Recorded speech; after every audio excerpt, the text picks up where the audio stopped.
Miedo es el que tiene el Partido Popular y especialmente el señor Feijóo a no llegar vivo al final de la legislatura. Lo acaban de escuchar, María Jesús Montero realiza estas declaraciones apenas unos días después del asesinato de Charlie Kirk. Hacer esta afirmación unos días después, desde luego que resulta una auténtica barbaridad. Las palabras dichas en política, pero también en cualquier ámbito, pueden ser una carga muy pesada y en este caso lo que se pronuncia en el Congreso de los Diputados no admite matiz alguno. No se trata ni del contexto ni tampoco de a quién se dirige, porque no es la primera vez que la ministra de Hacienda y vicepresidenta del Gobierno vierte acusaciones gravísimas o incluso amenazas veladas desde su escaño. En un país que aún lidia, dicen algunos, con las heridas de la guerra civil, invocar la muerte de un adversario político, desde luego que no es ingenio ni táctica parlamentaria, es simplemente y llanamente irresponsabilidad. La salud democrática del Ejecutivo está desde luego más que cuestionada. Esto es un ejemplo, pero también lo es cuando el Ejecutivo salta a defender la violencia pro Hamás en las protestas en la Vuelta Ciclista, o cuando un expresidente del Gobierno sin cargo institucional alguno viaja de urgencia a reunirse con un expresidente autonómico fugado de la justicia. Hoy en Suiza, Rodríguez Zapatero, Carles Puigdemont y también el mediador internacional se sientan a negociar sobre la mesa la cesión de competencias en inmigración a Cataluña, un órdago de Junts que amenaza la estabilidad parlamentaria de Pedro Sánchez. Zapatero, ya lo ven, se perfilan como ese sustituto de Santos Cerdán tras la orden de prisión preventiva contra este último, por corrupción, ya lo saben. Y el expresidente socialista asume de esa forma la interlocución con Puigdemont justo cuando el Gobierno necesita salvar los números en el Congreso. PSOE y Junts se reúnen apenas una semana antes de que Podemos tumbe previsiblemente la cesión de inmigración a Cataluña. El encuentro llega después de la cita en Bruselas entre Puigdemont y Salvador Illa el pasado 2 de septiembre y ahora de nuevo la negociación se traslada a territorio neutral. El clima no es de confianza, de hecho muy al contrario. Junts insiste en su desconfianza hacia Pedro Sánchez y lo hace con una advertencia: si nada cambia, en otoño pasarán cosas.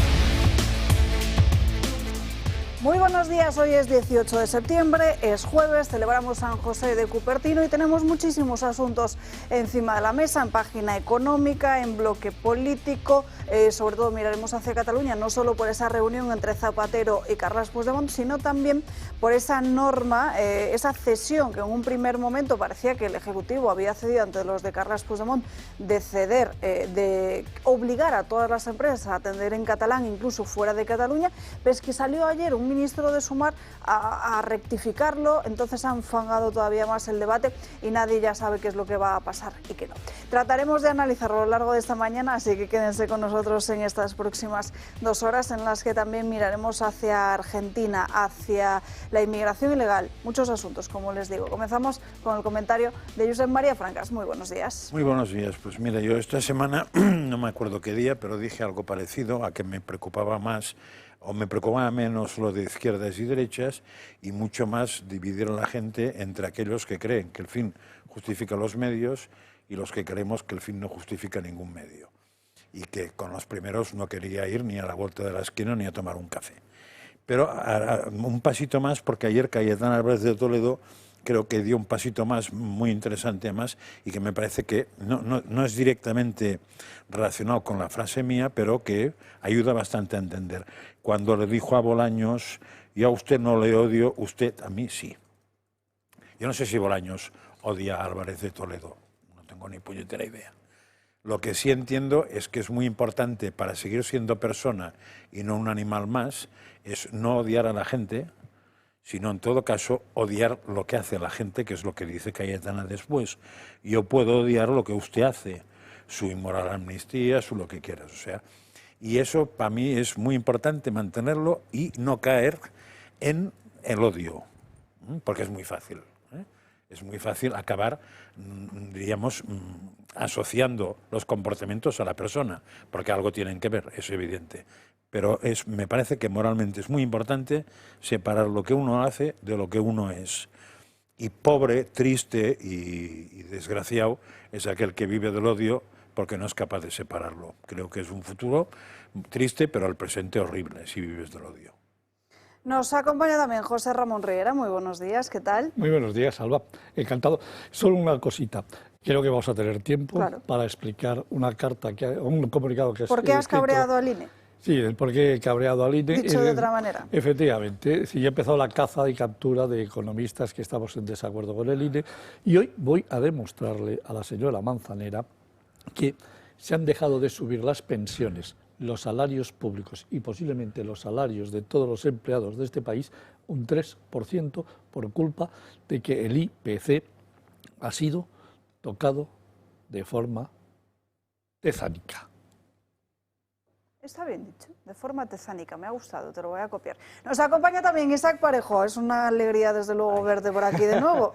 ¿Qué tal? ¿Cómo estáis? Bueno, que está todo el verano fuera, pero bueno, ya estoy aquí dando caña, ¿no? En vuestro programa estoy Ahora te vimos en el Europa Viva 25, con Carlitos de España. Es verdad, con Carlitos y Madame fue un éxito el stand, vendimos todo el merchandising, la gente encantadísima, haciéndose fotos y una locura con las marifachas allí en el Viva 25. En fin, preparado para dar caña, supongo. Sí. A quien le dieron caña en el día de ayer fue al presidente del Gobierno, a Pedro Sánchez, en una visita que realizaba a una escuela en Getafe. No sé si pueden escuchar y percibir desde sus hogares los abucheos y los gritos que dedicaban al dirigente socialista.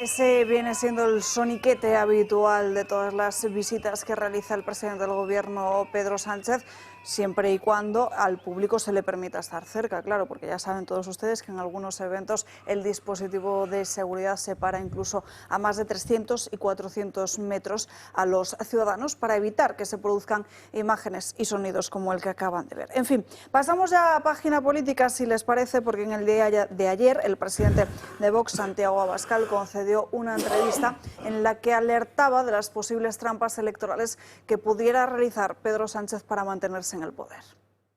Yo creo que al frente del poder en España hay una persona a la que yo he definido como un psicópata, que no tiene ningún límite moral. Y además creo que Pedro Sánchez en este momento no solo defiende los intereses de Pedro Sánchez, creo que defiende los intereses de todos aquellos que en España le sostienen, que son los que quieren que a España le vaya mal, todo el separatismo y todo el filoterrorismo, y también los intereses de potencias que nos están comprando o chantajeando. Yo no descartaría nada, ni siquiera una trampa electoral. ¿A qué se refiere con una trampa electoral? A cualquier cosa que puedan hacer pensando que no les pillan, que altere el resultado electoral. A cualquier cosa. Yo creo que Sánchez ya ha demostrado que no tiene límites. A cualquier cosa, teme Santiago Abascal. El partido de Vox, de hecho, es el que está subiendo como una espuma en las últimas encuestas.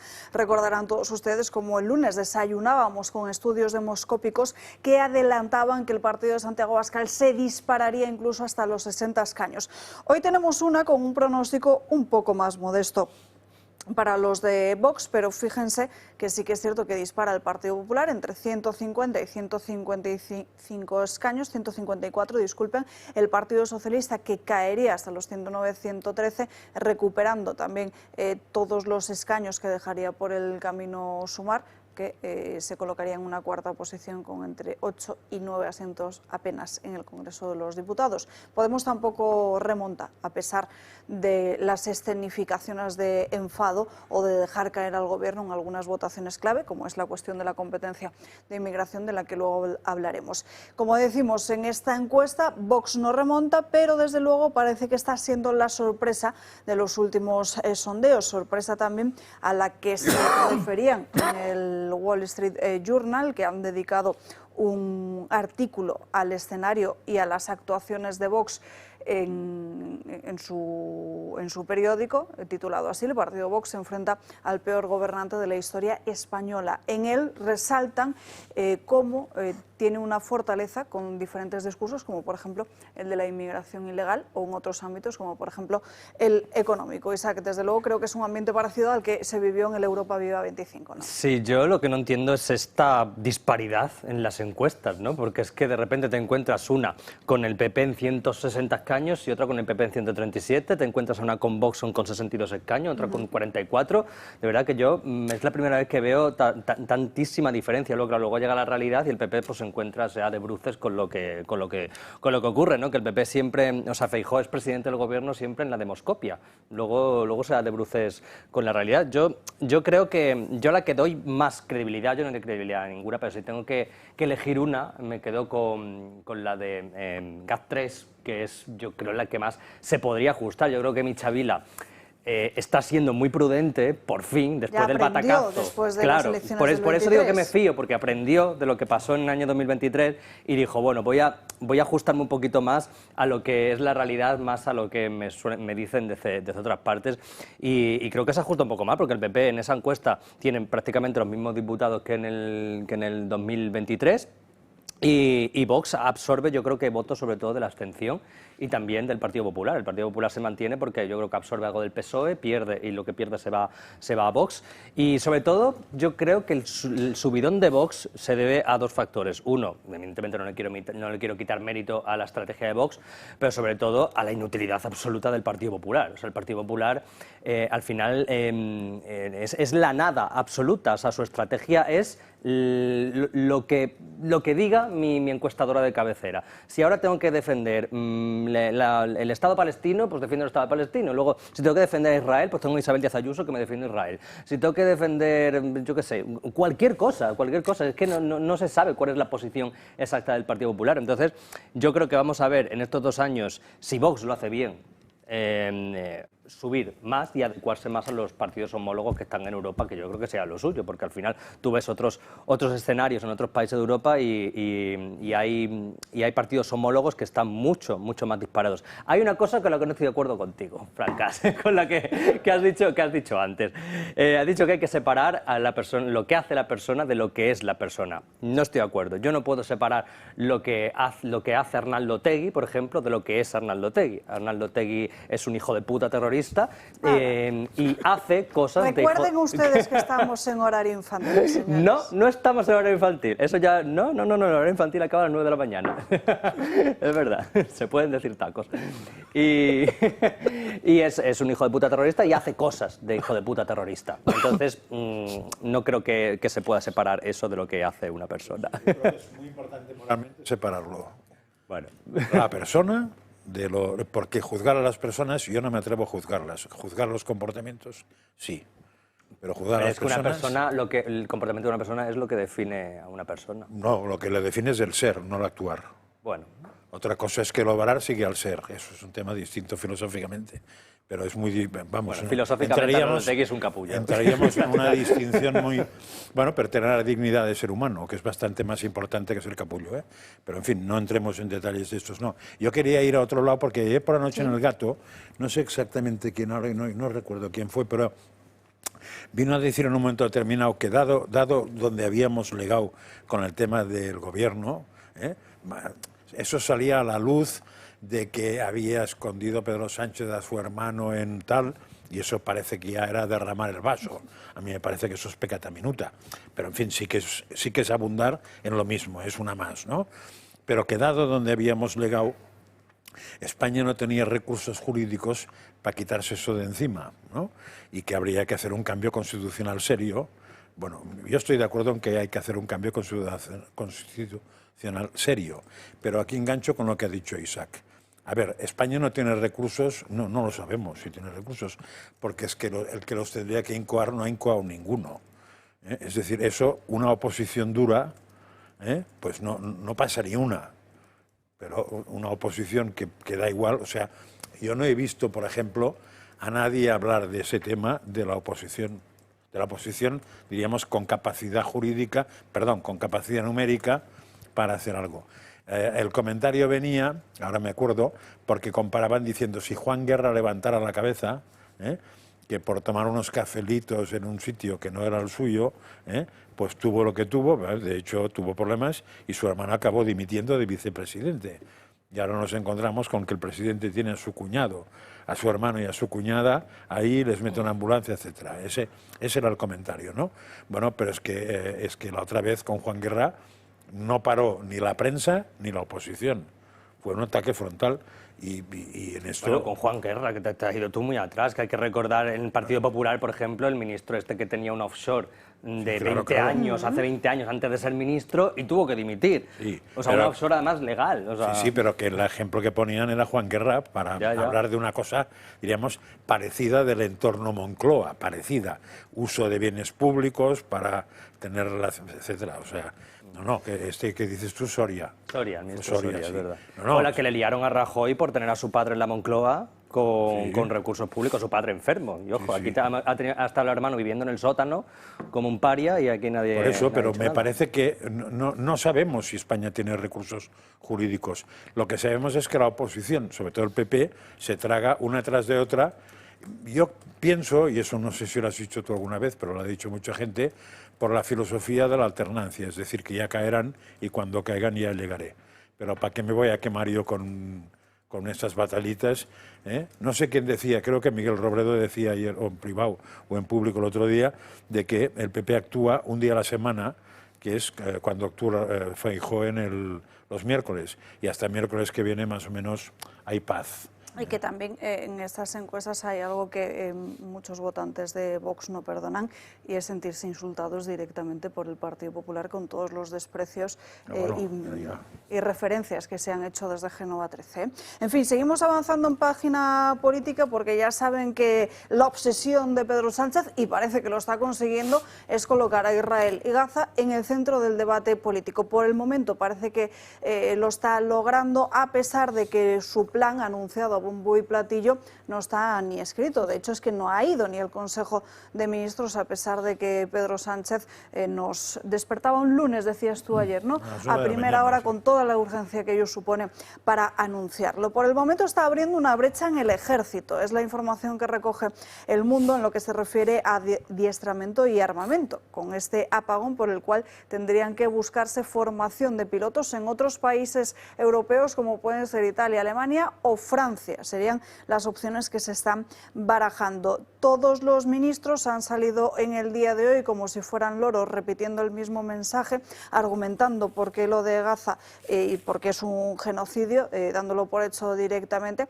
Y Carlos Cuerpo ya dice que sí va a acudir al próximo Consejo de Ministros. ¿Por qué es importante que acuda al próximo Consejo de Ministros? Porque desde Sumar también con eso tenían un lío tremendo, porque en Izquierda Unida les exigían a Yolanda Díaz que si al próximo Consejo de Ministros no se llevaba este decreto contra Israel, pues les pedía directamente a los ministros de Sumar que no se presentaran al mismo. Pues recibo esa noticia con esperanza, y es una prueba más que el Gobierno está haciendo lo correcto, y bueno, pues en lo que tiene que ver con denunciar, con condenar y con perseguir, bueno, pues las atrocidades y el genocidio que se está perpetrando en Gaza. Y también de presión para que la situación de genocidio cese, y parte de esa presión tiene que venir, por supuesto, por el ambiente, por el ámbito económico que tiene que ver con los intercambios comerciales. Bueno, esta medida, como ya saben, y si no se lo digo, va a ir el martes que viene al Consejo de Ministros.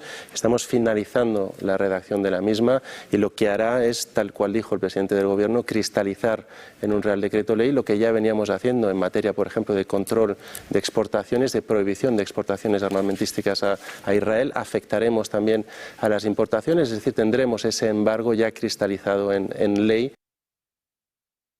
El genocidio en Gaza constituye el principal factor de preocupación mundial en estos momentos.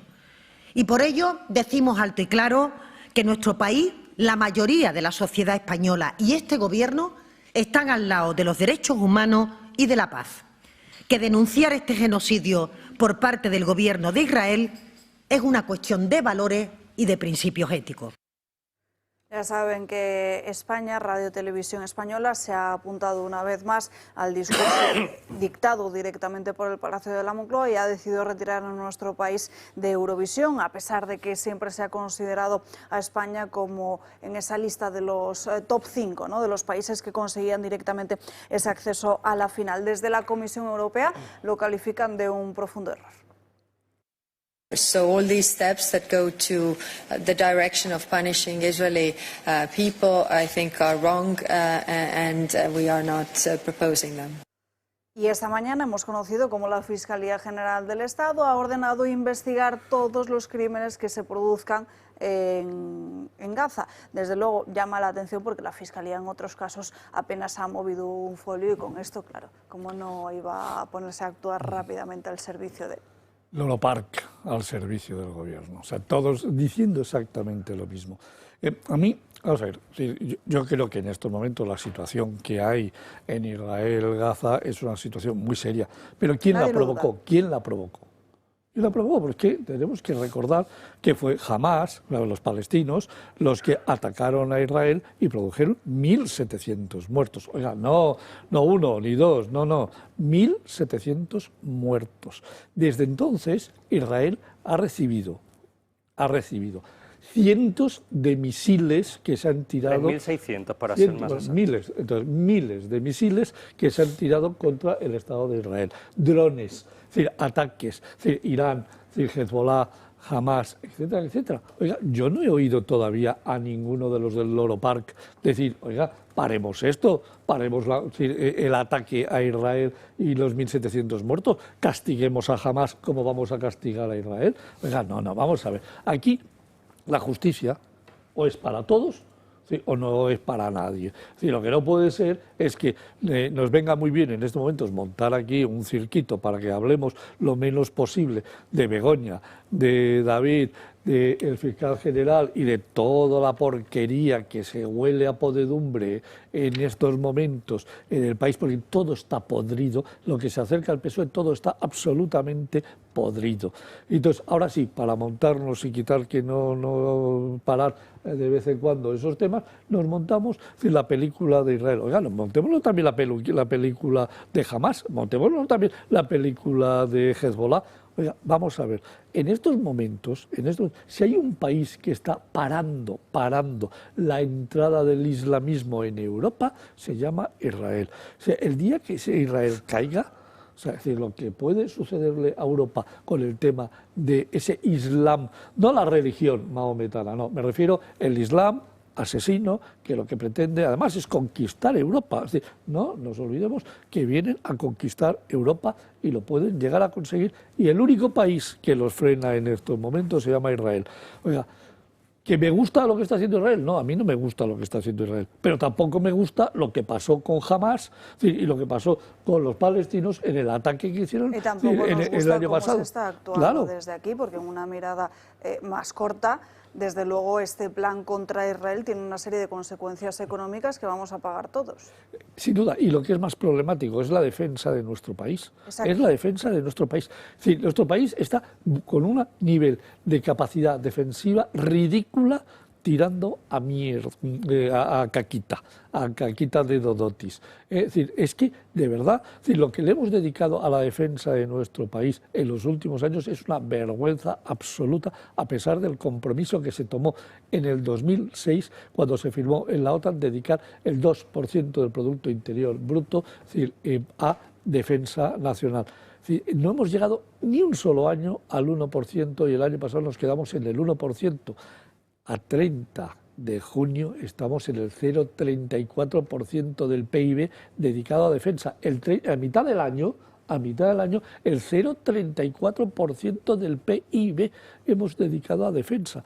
Si ahora además al país más estratégico, al que le compramos armas más estratégicas de última tecnología, resulta que es Israel, y ahora dejamos de comprarlas, no hay que olvidar una cosa. 3.600 misiles, has dicho. ¿Cuántos han aterrizado en el Estado de Israel?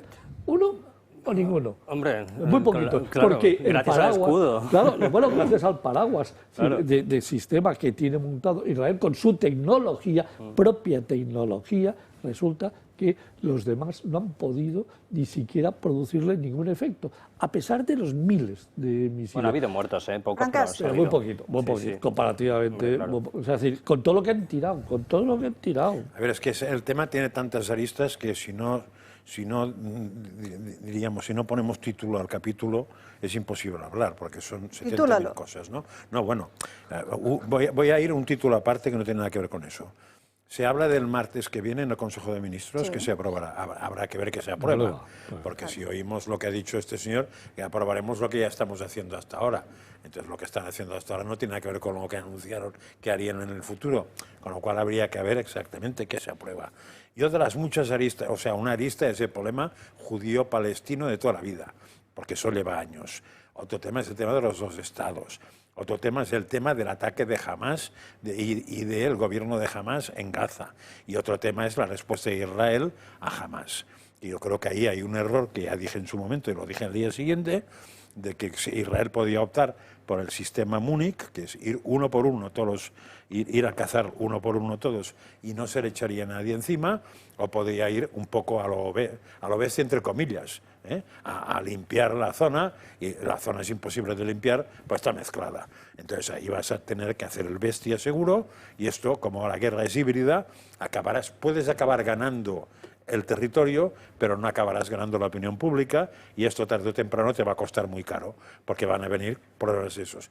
Y cuando hoy, no sé si es verdad o mentira, un ministro de Israel dice que ahora ahí se va a hacer el plan turístico que decía Trump, pues entonces ya es la pera en verso, porque si todo el tema de limpiar aquellos para poder hacer... Porque sabéis lo que ha dicho este hombre, ¿no?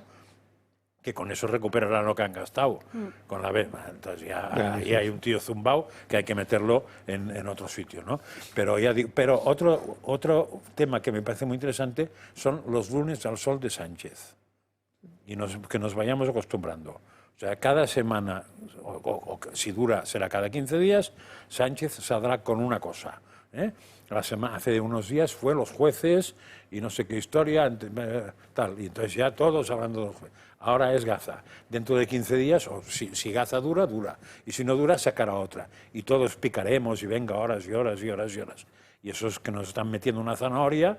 Claro, yo ahora hacer de burro con orejeras para ir picando la zanahoria no me apetece nada. Con lo cual, prefiero hablar de otro tema cuanto antes. Parejo. Bueno, si hubiera un genocidio en Palestina, Gaza sería un solar desde el día 1, porque Israel tiene capacidad para convertir Gaza y Palestina, si quiere, en un solar el día 1. Si no lo es todavía, es porque genocidio no hay. Que me gusta lo mismo que dices tú, que me gusta lo que está pasando, evidentemente, ¿a quién le gusta que muera gente en las guerras? A nadie. A nadie, o sea, muere gente en las guerras. En Israel fueron asesinadas 1.400 personas. En Palestina lo que ocurre es que hay una población rehén de un grupo terrorista, y una cosa voy a decir, cuando Israel consiga acabar con Hamas, vamos a ver las celebraciones del pueblo palestino, que son los primeros que quieren deshacerse de esos terroristas, y no lo van a mostrar los medios de comunicación, lo vamos a ver seguramente en las redes sociales. Y otra cosa más, a mí me fascina esto de la Unión Europea o de España en concreto, que para castigar un país lo primero que deciden es sacarlo de Eurovisión. O sea, es que Israel tiene que estar, Netanyahu tiene que estar acojonado. Yo creo que ese castigo es más para nosotros mismos que para Israel. Hombre, y sobre todo para las maris LGTBI, que están ahí todos los años deseando ver Eurovisión, y de repente llega Pedro Sánchez, su presidente, y les quita Eurovisión. Pero ahora hablaremos todos de Eurovisión sí, Eurovisión no. Claro, después es que vendrá el Mundial sí, el Mundial no. Yo tengo la teoría, yo creo que la certeza de que el conflicto de Israel y Palestina le importa lo que viene siendo una mierda al conjunto de la sociedad española. Ahí está la intención de voto de Podemos, que está incluso más baja que antes de sus revueltas con la Vuelta a España, etcétera. ¿Por qué? Porque no han conseguido capitalizar absolutamente nada de lo que ha ocurrido, ni de todas las manifestaciones. Yo creo que le importa más a la sociedad española que a Pedro Sánchez. A Pedro Sánchez sí que le importa un pimiento. Partiendo de la base de que no le importa nada... sí le importa eso, ¿eh? Sí, partiendo de la base de que no le importa ni a la sociedad española ni a Pedro Sánchez, estoy seguro que a la sociedad española le importa más. Bastante más, sí. Seguro, porque Pedro Sánchez, evidentemente... Y el argumento que dio Rajoy y Feijóo ayer fue muy bueno. O sea, fíjese si le importa que los saharauis que eran una gran preocupación, dejaron de serlo en una tarde. O sea, No, ese argumento es perfecto para dejar al personaje con el llamado culo o pompis al aire. Sí, y sobre todo cuando habla de los derechos humanos. A mí me fascina que alguien que gobierna con terroristas, que alguien cuyo aliado es Nicolás Maduro o el dictador de China se atreva a hablar de derechos humanos. O sea, ¿pero qué derecho humano estás hablando, hijo de puta? Si hay 800 personas que han muerto bajo las manos de la banda terrorista con la que gobiernas, si hay un señor llamado Otegi que te dicta lo que tienes que hacer, si hay un señor a 8.000 kilómetros o 3.000 kilómetros de España que se llama Nicolás Maduro, que está tomando decisiones a expuertas de tu gobierno, pero ¿qué narices me estás diciendo de derechos humanos? Pues nada, tenemos que aguantar a un señor hablando de los derechos humanos que ocurren a 3.000 y pico kilómetros de España y todos los días, efectivamente, para eso, para tapar toda la corrupción, toda la basura que está rodeando al gobierno, intentando meternos un tema que realmente no le importa a la sociedad española, pero que sirve para copar telediarios y para coparme los medios. Para no hablar más de estos lunes al sol que dice Josep María Francas, primera pausa de publicidad del día de hoy.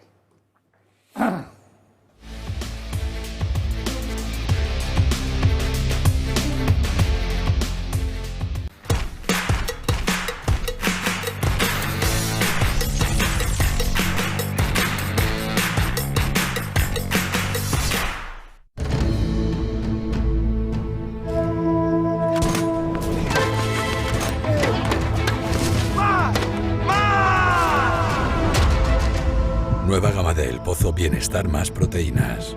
Para los que quieren siempre más. El Pozo, uno más de la familia. Está harto de que le hagan esperar al teléfono, de que no le expliquen las ventajas de la contratación en sus seguros. Ahora puede contar con Incos. Le damos un trato personalizado y le ofrecemos un ahorro en sus seguros. Así que no espere más y llame a Incos al 91 032 69 47.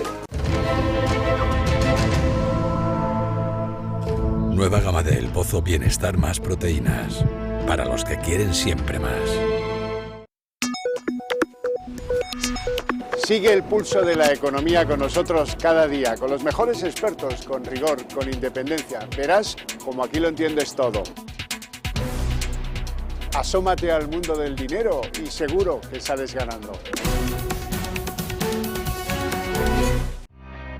En plena naturaleza, a un paso de Madrid, te espera El Torreón, un lugar único con 7 terrazas y salones ideales para tus eventos y celebraciones. Descubre la mejor gastronomía ibérica y postres tradicionales en un entorno incomparable. Zona infantil, amplio parking y 40 años de experiencia a tu servicio. Haz tu reserva hoy mismo en El Torreón. Te esperamos.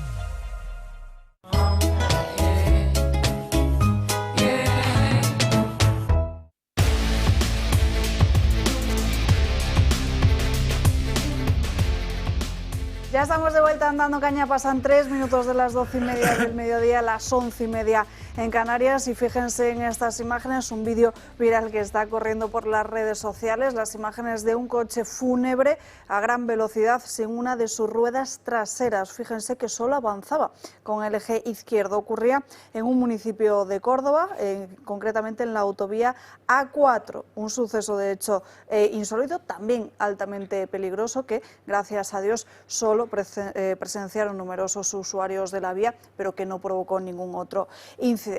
Lo que va también a toda velocidad son esos lunes al sol bautizados por Josep María Francas y todo lo que va anunciando el presidente del gobierno, Pedro Sánchez, para tapar la corrupción, no solo de su gobierno, sino también de su entorno familiar, con el caso de Begoña Gómez, con el caso de David Sánchez, y en el día de ayer se anunció otra nueva ley estrella. María Vallejo, muy buenos días. Buenos días, Alba. Así es, Pedro Sánchez ha cogido su nueva medida, que es la educación. Ayer anunció que va a impulsar una nueva ley con la que pretende reducir la jornada lectiva de los maestros. Bueno, pues lo que vamos a hacer ahora es impulsar una ley de nuevas medidas donde en lugar de ser una recomendación sea una obligatoriedad. Que las horas lectivas en aula, insisto, en aula de los maestros y las maestras para la educación primaria sea de 23 horas y para los maestros y las maestras en educación secundaria y también en bachillerato sea de 18 horas. Estamos hablando siempre de educación en aula. El Gobierno pretende así que en primaria las horas de clase sean de 23 y en el caso de secundario y bachillerato de 18. En España la jornada laboral de un docente suele ser de unas 37 horas y media semanales que se dividen en las horas de clase, reuniones, tutorías o preparación de esas mismas clases. Pero lo que Sánchez ha vendido como una nueva medida resulta que ya se está haciendo. En todas las comunidades autónomas, menos en Madrid, Galicia y Castilla-La Mancha, los gobiernos regionales ya han logrado bajar a 18 horas las jornadas en secundaria y a 23 en infantil y primaria. Son esas comunidades las que han criticado al Ejecutivo. Aragón, por ejemplo, ha tachado esta medida de electoralista. Y es que llama la atención que la ministra de Educación sea también la secretaria del PSOE de Aragón y que desconozca esta realidad. No ha sido la única medida anunciada por el Gobierno, porque también apuestan por limitar los ratios. Como máximo se impondrán 25 alumnos en infantil y primaria por cada profesor, 30 en el caso de secundaria y 35 en bachillerato. Pero aquí vuelve a pasar lo mismo, porque todas las comunidades autónomas ya tienen desde hace bastante tiempo estos mismos ratios. Los sindicatos de educación han asegurado que este anuncio solo se hace para calmar y neutralizar la posible huelga con la que estaban amenazando por la gestión de Pilar Alegría. Aseguran que no conocen el borrador de esta nueva ley y que se enteraron por los medios de comunicación. La amenaza de esa huelga, pese a esto, sigue todavía en pie y solo están esperando a reunirse el martes de la semana que viene con la ministra para ver si atiende o no a todas sus peticiones. Gracias, Mariette. Desde luego, es que es un cachondeo puro que se estén anunciando cosas que ya están hechas. No, ¿Porque para qué? Y aparte de eso, que hable de maestros en secundaria tiene más mérito. Porque en general se suele hablar de maestro en primaria. En primaria. En secundaria se suele usar la palabra profesor. Profesor. Pero en fin, como no sabe ni eso. No, pero aquí hay una cosa que es que además se les olvida. ¿Por qué han ido las comunidades autónomas por delante en hacer este tipo de cosas? Por la disminución del número de estudiantes.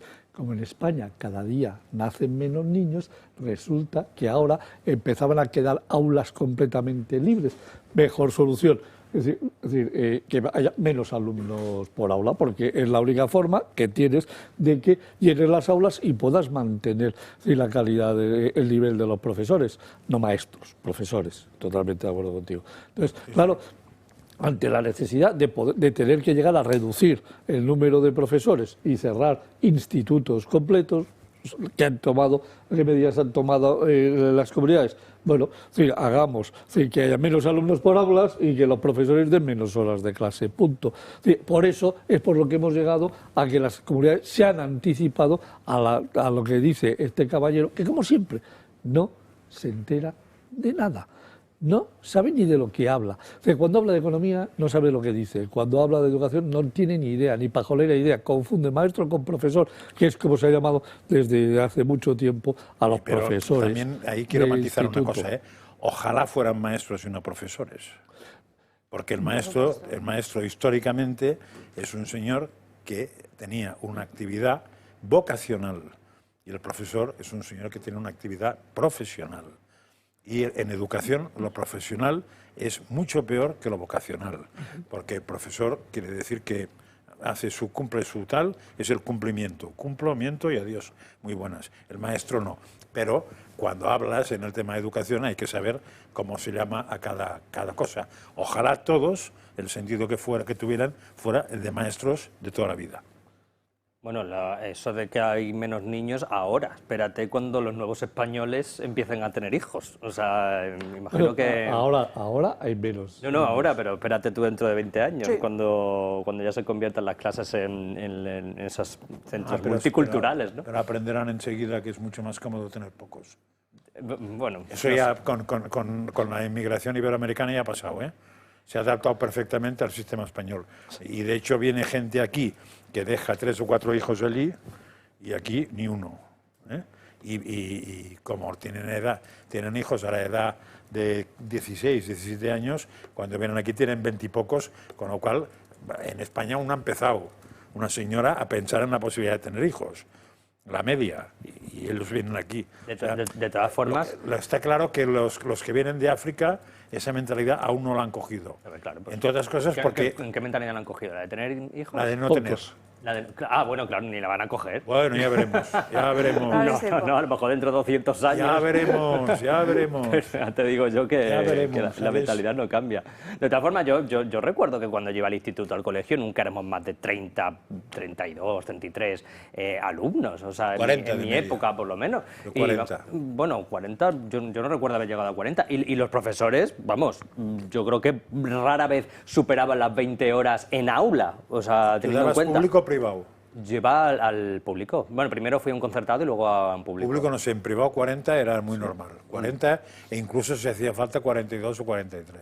Pues pero la media era 40. Sería entre 20 y 30. A ver, hasta como me he dedicado a eso profesionalmente una temporada dando clases en la universidad de esto, cuando yo dejé la universidad no había ningún estudio serio que asociara rendimiento a número de alumnos en un aula. No había ni uno.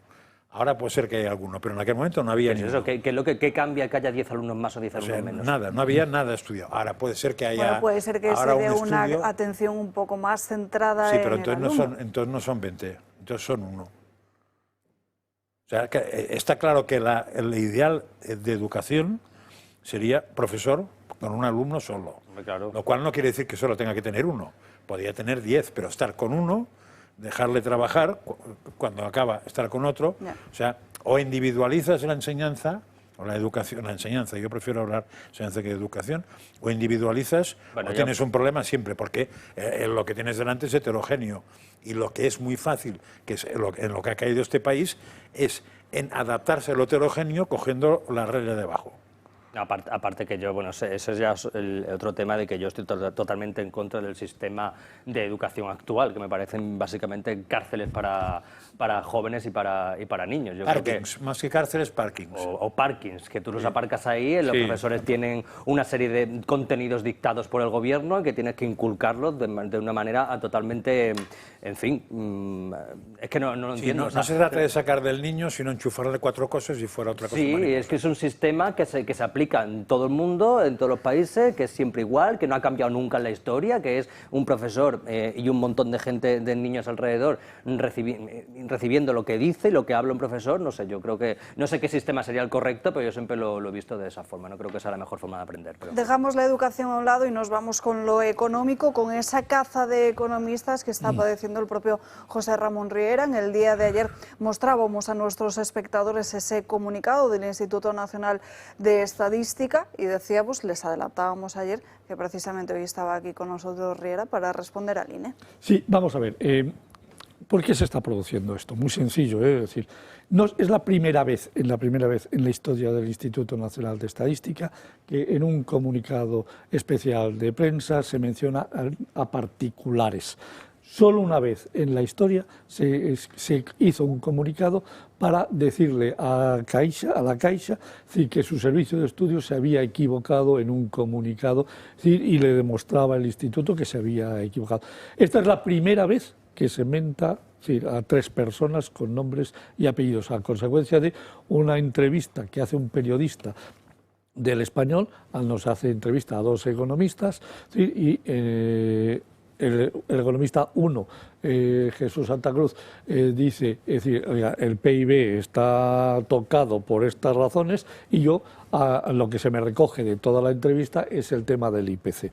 A mí me gustaría hablar un poquito del IPC para que, es decir, todos los espectadores entiendan por qué he dicho que había una tezalización, se habían hecho un modelo tezálico. Vamos a ver, en enero del 2022, antes de que entrase Elena Manzanera, se cambia el modelo de ponderación de los diferentes índices que componen el IPC, alimentación, bebidas alcohólicas, vivienda, energía, etcétera, etcétera. Hay 12 subgrupos que suman en total 199 productos que se miden para calcular cómo ha subido la inflación de un país.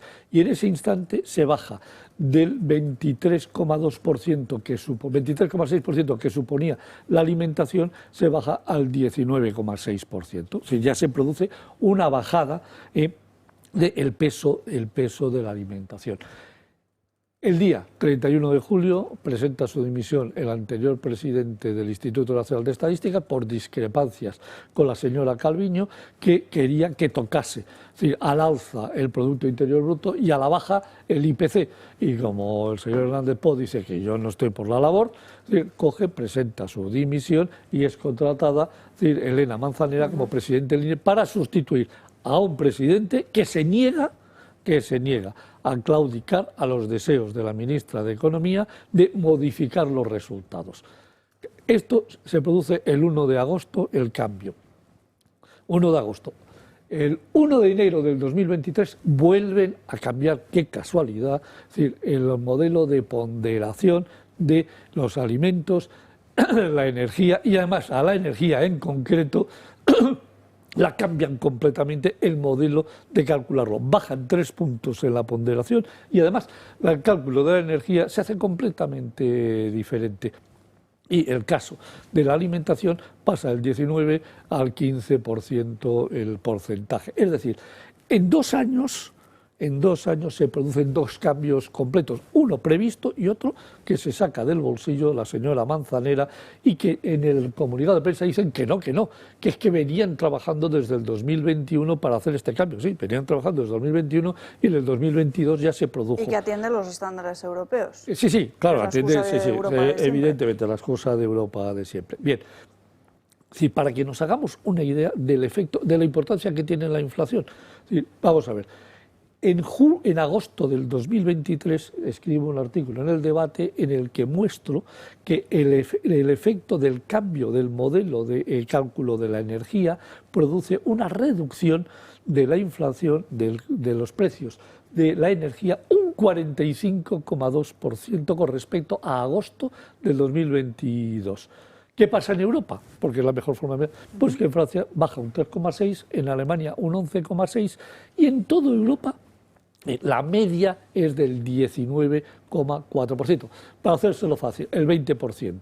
Es decir, nosotros si presentamos una caída del 45%, en Europa una caída del 20%. Si hubiésemos tenido la misma media de la Unión Europea, por evitar el cambio, es decir, del sistema el nuevo que aplica Manzanera, esto hubiese supuesto al 12% de peso de la energía que la inflación hubiese sido un 2,8% más alta, más el cambio de variación de los precios de los alimentos, nos hubiésemos ido aproximadamente a un 3,2% más de inflación. Esto dice, bueno, ¿esto qué significa, Riera? Bueno, significa lo siguiente, las pensiones tendrían que haber subido un 3% más, los salarios públicos de todos los empleados públicos tendrían que haber subido un 3% más y en las negociaciones de los convenios salariales de todas las empresas se hubiese utilizado un IPC 3,2 puntos más por encima y por lo tanto los salarios hubiesen crecido, el tuyo, Alba, y el de mucha gente un 3% más. Desde el 2024, es decir, partiríamos para un salario y unas pensiones más altas en un 3%, y lo que hubiese producido en los efectos que ha tenido en el 2024 este modelo, este cambio de sistema, y en el 2025. Vamos a ver. Esto los ha producido simplemente, y esto es lo que quiero es que entiendan todos los espectadores. Por culpa de estos cambios, cuando alguien hace cambios de este estilo sin tener en cuenta lo que significa, resulta que nos han birlado el 3% en pensiones, nos han birlado el 3% en salarios públicos y nos han birlado el 3% en subidas de salarios a los trabajadores. No nos olvidemos, 9 millones de pensionistas, 1,5 millones de clases pasivas, 10,5 millones, 3 millones de funcionarios, de empleados públicos, 14 millones, más 17 millones de trabajadores, ha afectado a 31 millones de personas en el 3% que se lo han quitado gracias precisamente a Elena Manzanera, que se ha rendido a los pies de Nadia Calviño y ha hecho este cambio. Y por lo tanto, a mí que no me cuenten milongas, porque si de verdad quisieran haber seguido haciendo las cosas bien, deberían de haber mantenido 2 series paralelas, la antigua con lo que es los datos reales, es decir, la nueva con los datos que han publicado y haber podido ver qué es lo que ha pasado realmente. Pero la gracia no era que quisieran bajar la inflación, la gracia era que pareciera que bajaba la inflación, porque eso tiene, muy importante, estábamos al nivel de Europa en la media y no nos destacábamos por problemas muy serios en nuestro modelo económico.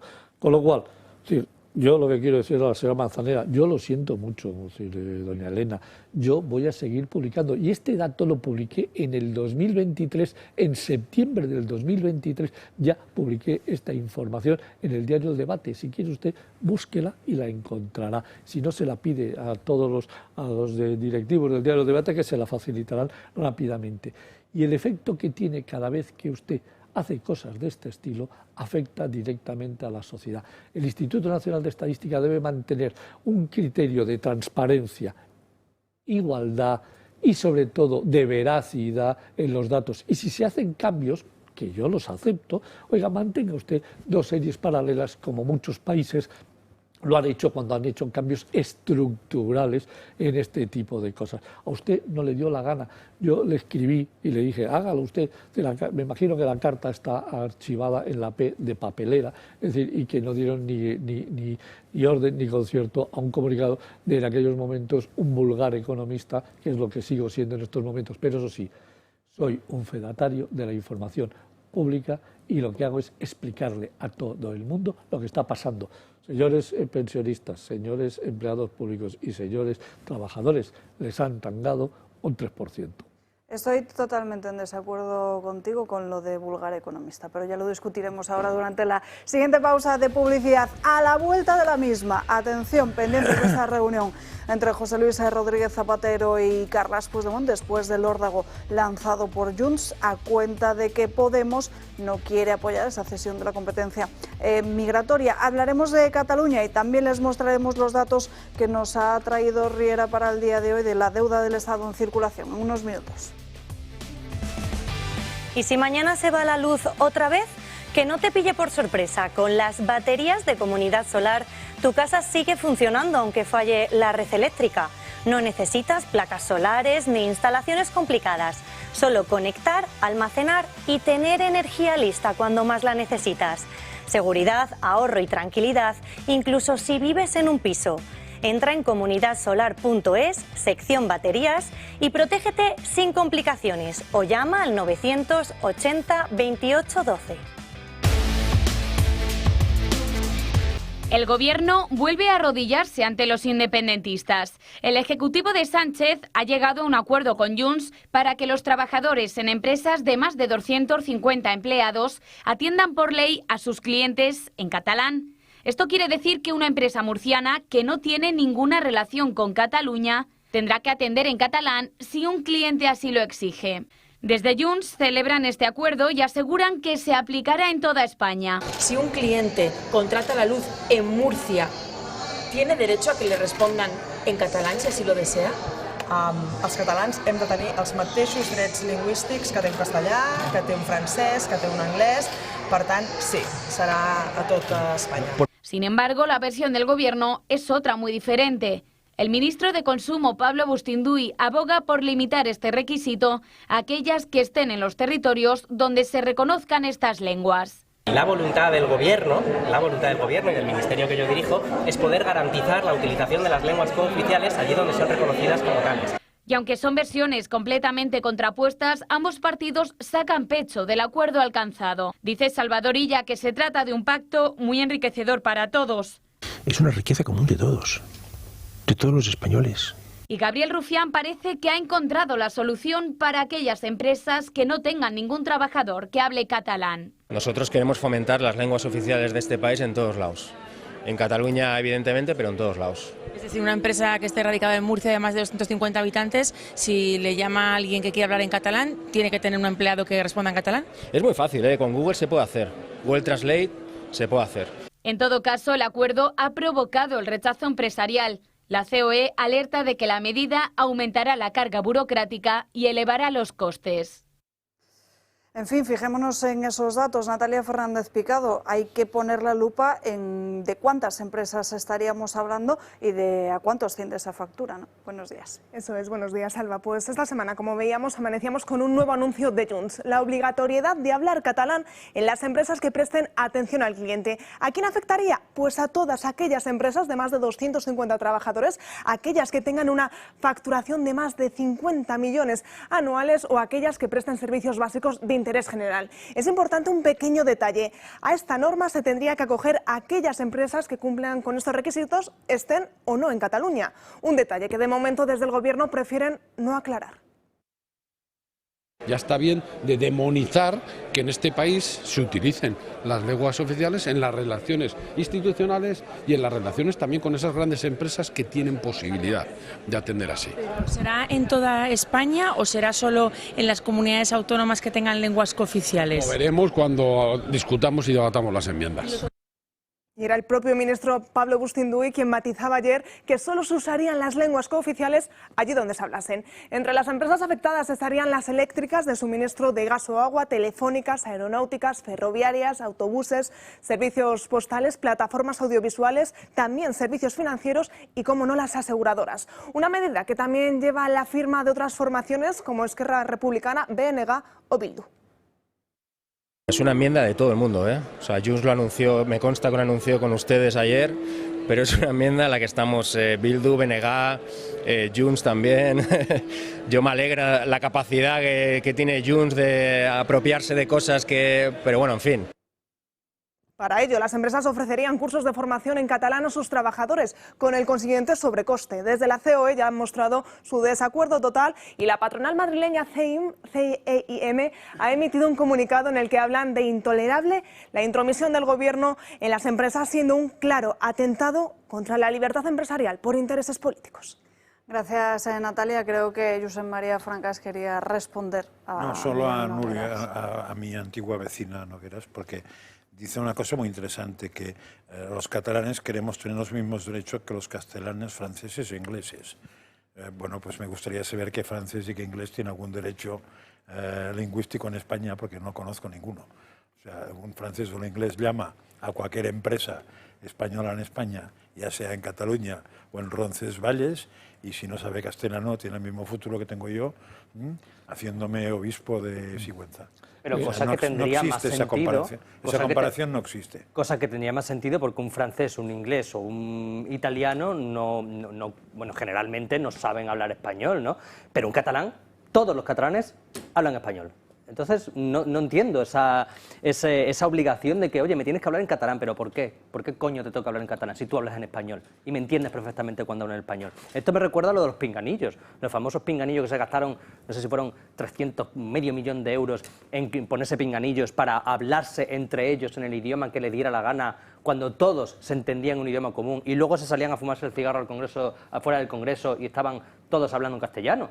Es que, ¿verdad? Sí. Cuando tú tienes que, por ley, meter dinero o hacer leyes para favorecer una lengua, es que esa lengua está muerta. Y lo siento mucho por Francas, que habla catalán. No, pero cuando tú tienes constantemente que promocionar una ley, o sea, una lengua, tienes que meterle dinero, tienes que obligar a este a hablarle, tienes que obligar al otro a hablarla. Es que creo que hay una diferencia entre la promoción para su uso, para su mantenimiento, y la imposición. Creo que la imposición llega un momento que produce una reacción. Claro. La no imposición no. De todos modos, yo el otro día salió aquí un tema que ya me posicioné, y supongo que hay gente que no soy yo y no gustó. Yo entiendo que dentro de Cataluña cualquier persona tiene derecho a que le contesten en catalán cualquier atención al cliente. Yo no lo entiendo, dentro yo no estoy a favor tampoco, pero bueno. Y eso es un derecho que puedes usar o no. Y también dije que en su momento eso no lo exigía nadie, porque no había tensión en el tema. De hecho, a mí me ha pasado entrar en una tienda, y no estoy hablando de hace 20 años, estoy hablando de hace 5, entrar en una tienda, las dependientes hablar en castellano o en catalán entre ellas. Cuando entro yo, no sé qué cara me vieron, pasan al castellano y yo les contesto en catalán. Eso en mi pueblo, porque en Manresa hablar en castellano tiene su mérito, ¿eh? Puedes hablar en marroquí porque te entenderá el 80%, pero en castellano, en fin, en catalán es lo normal.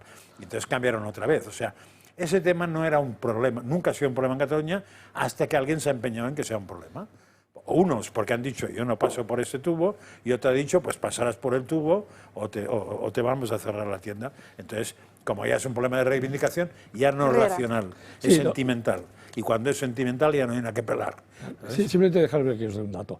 En este país, a día 31 de julio, había 1.330.675 empresas que están dadas de alta en la Seguridad Social. De las cuales... ¿Y ahora? De las cuales, de más de 250 a 500 trabajadores hay 3.191 y de más de 500 trabajadores 2.692. Es decir, entre las dos tipologías de empresa a las cuales les aplica, estamos hablando de 6.000 empresas. O sea, hacemos una ley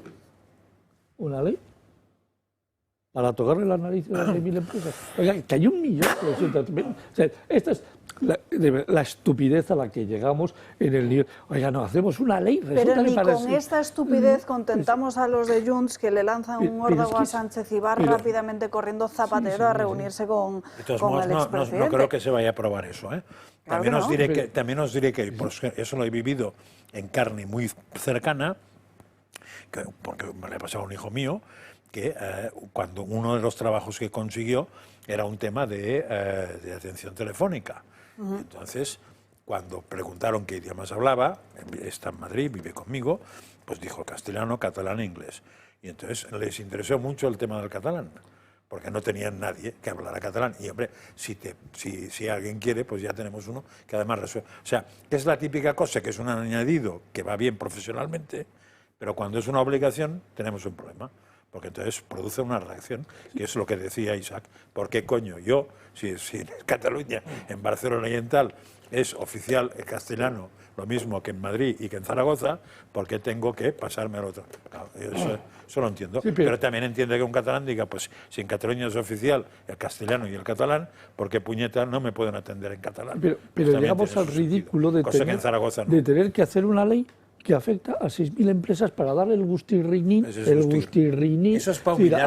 Eso está hecho para humillar al gobierno. Sí, ya, pero es que es absurdo. Es decir, para que se vea que pasa por el tubo. Que afecta a 6.000 empresas. Pero para que se vea que pasa por el tubo. ¿Por qué no? Pero esta discriminación, por ejemplo, a los sordomudos, ¿por qué no le ponen la obligación de que a todas las personas que llaman atención al cliente le hagan una videollamada y le tengan que asignar las... Me parecería estupendo. Claro, pero ¿por qué? Yo creo que esa gente tiene más derecho, porque esa gente no escucha, no oye nada. Ni inglés, ni español, ni catalán, ni nada. Eso sí que no va por regiones, eso, ¿eh? Claro, Eso no va por regiones. Ya, por eso. Eso va por toda España. Pero nada, hay que hacer una ley para que una persona que entiende perfectamente el castellano la venga en catalán. Las prioridades, señores. Bueno, recordarán todos ustedes cómo en la Comunidad Valenciana se llevó a cabo una consulta acerca de la lengua vehicular, pues ahora Hablamos Español, esta asociación con la que aquí hemos hablado en multitud de ocasiones, está denunciando que hay colegios que están vulnerando la propia ley de la Generalitat Valenciana al no estar respetando la elección de la lengua base, que puede ser en español o en valenciano, que es algo que deciden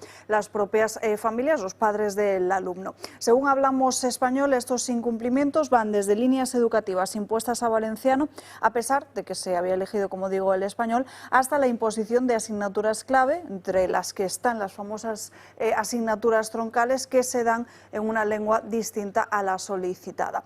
Lanzan esta campaña para que cualquier persona que haya recibido o esté sufriendo una situación similar hable con ellos para así poder tomar una decisión conjunta y reunir a todas aquellas personas afectadas. En fin, Riera, si te parece, vamos ya con esa deuda del Estado para llevarnos cuanto antes el disgusto. ¿Deuda?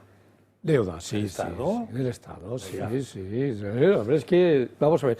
Y además... Hemos bajado la deuda, dijo el ministro ayer o antes. ¡Ay! ¿No lo oye usted? Otro de la ultraderecha. Claro que hemos bajado el porcentaje de la deuda sobre el PIB, porque la deuda total a 31 de agosto ha crecido en 73.000 millones de euros. Y claro, dice el gobernador del Banco de España, que es el que da el dato, gran noticia, titular, la deuda española se ha reducido. Falso, otra vez, te va a sacar otra nota, haciendo una tezalización de la información. Vamos a ver, la deuda ha crecido en 73.000 millones de euros, que dividida sobre el PIB resulta que en lugar de ser un 103,5 ha caído un 102%, porque el PIB con la inflación está subiendo más de lo que sube en porcentaje la deuda, a pesar de que la deuda se dispara. Mirad, porque esto es muy importante que lo entendáis. Es decir, deuda nueva, es decir, el Tesoro Público Español publica en su web, y desde aquí, a cualquiera que lo quiera ver, es muy fácil. Se va a Google y dice datos estadísticos Tesoro Público y le va a llevar a una página que pone estadísticas, pincha ahí y ahí tiene un PDF o tiene un Excel en el que se puede bajar cómo está la deuda en circulación de lo que yo llamo la Administración General del Estado y que al Tesoro y al IGAE le gusta llamar el Estado español.